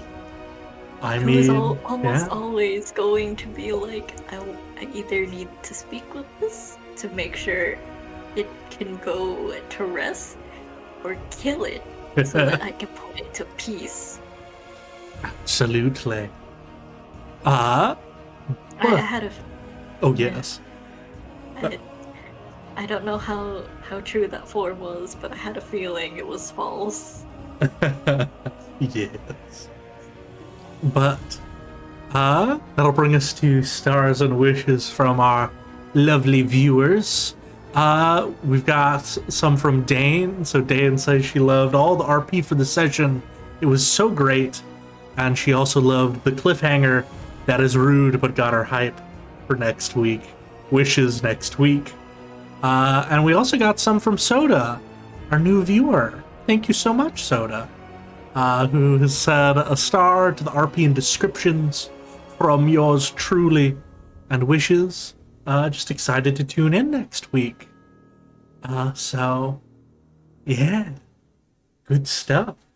But with that, I just want to say thank you all so much for playing, and thank our lovely viewers for watching. We're going to go ahead and wrap up now, but y'all are all amazing, and we'll catch y'all next week. We're going to be taking a week off after that for Thanksgiving. But next week, It's gonna be a big one, and it's gonna be a good one. And I'll see y'all then. Bye, everybody. Bye. Bye. Bye.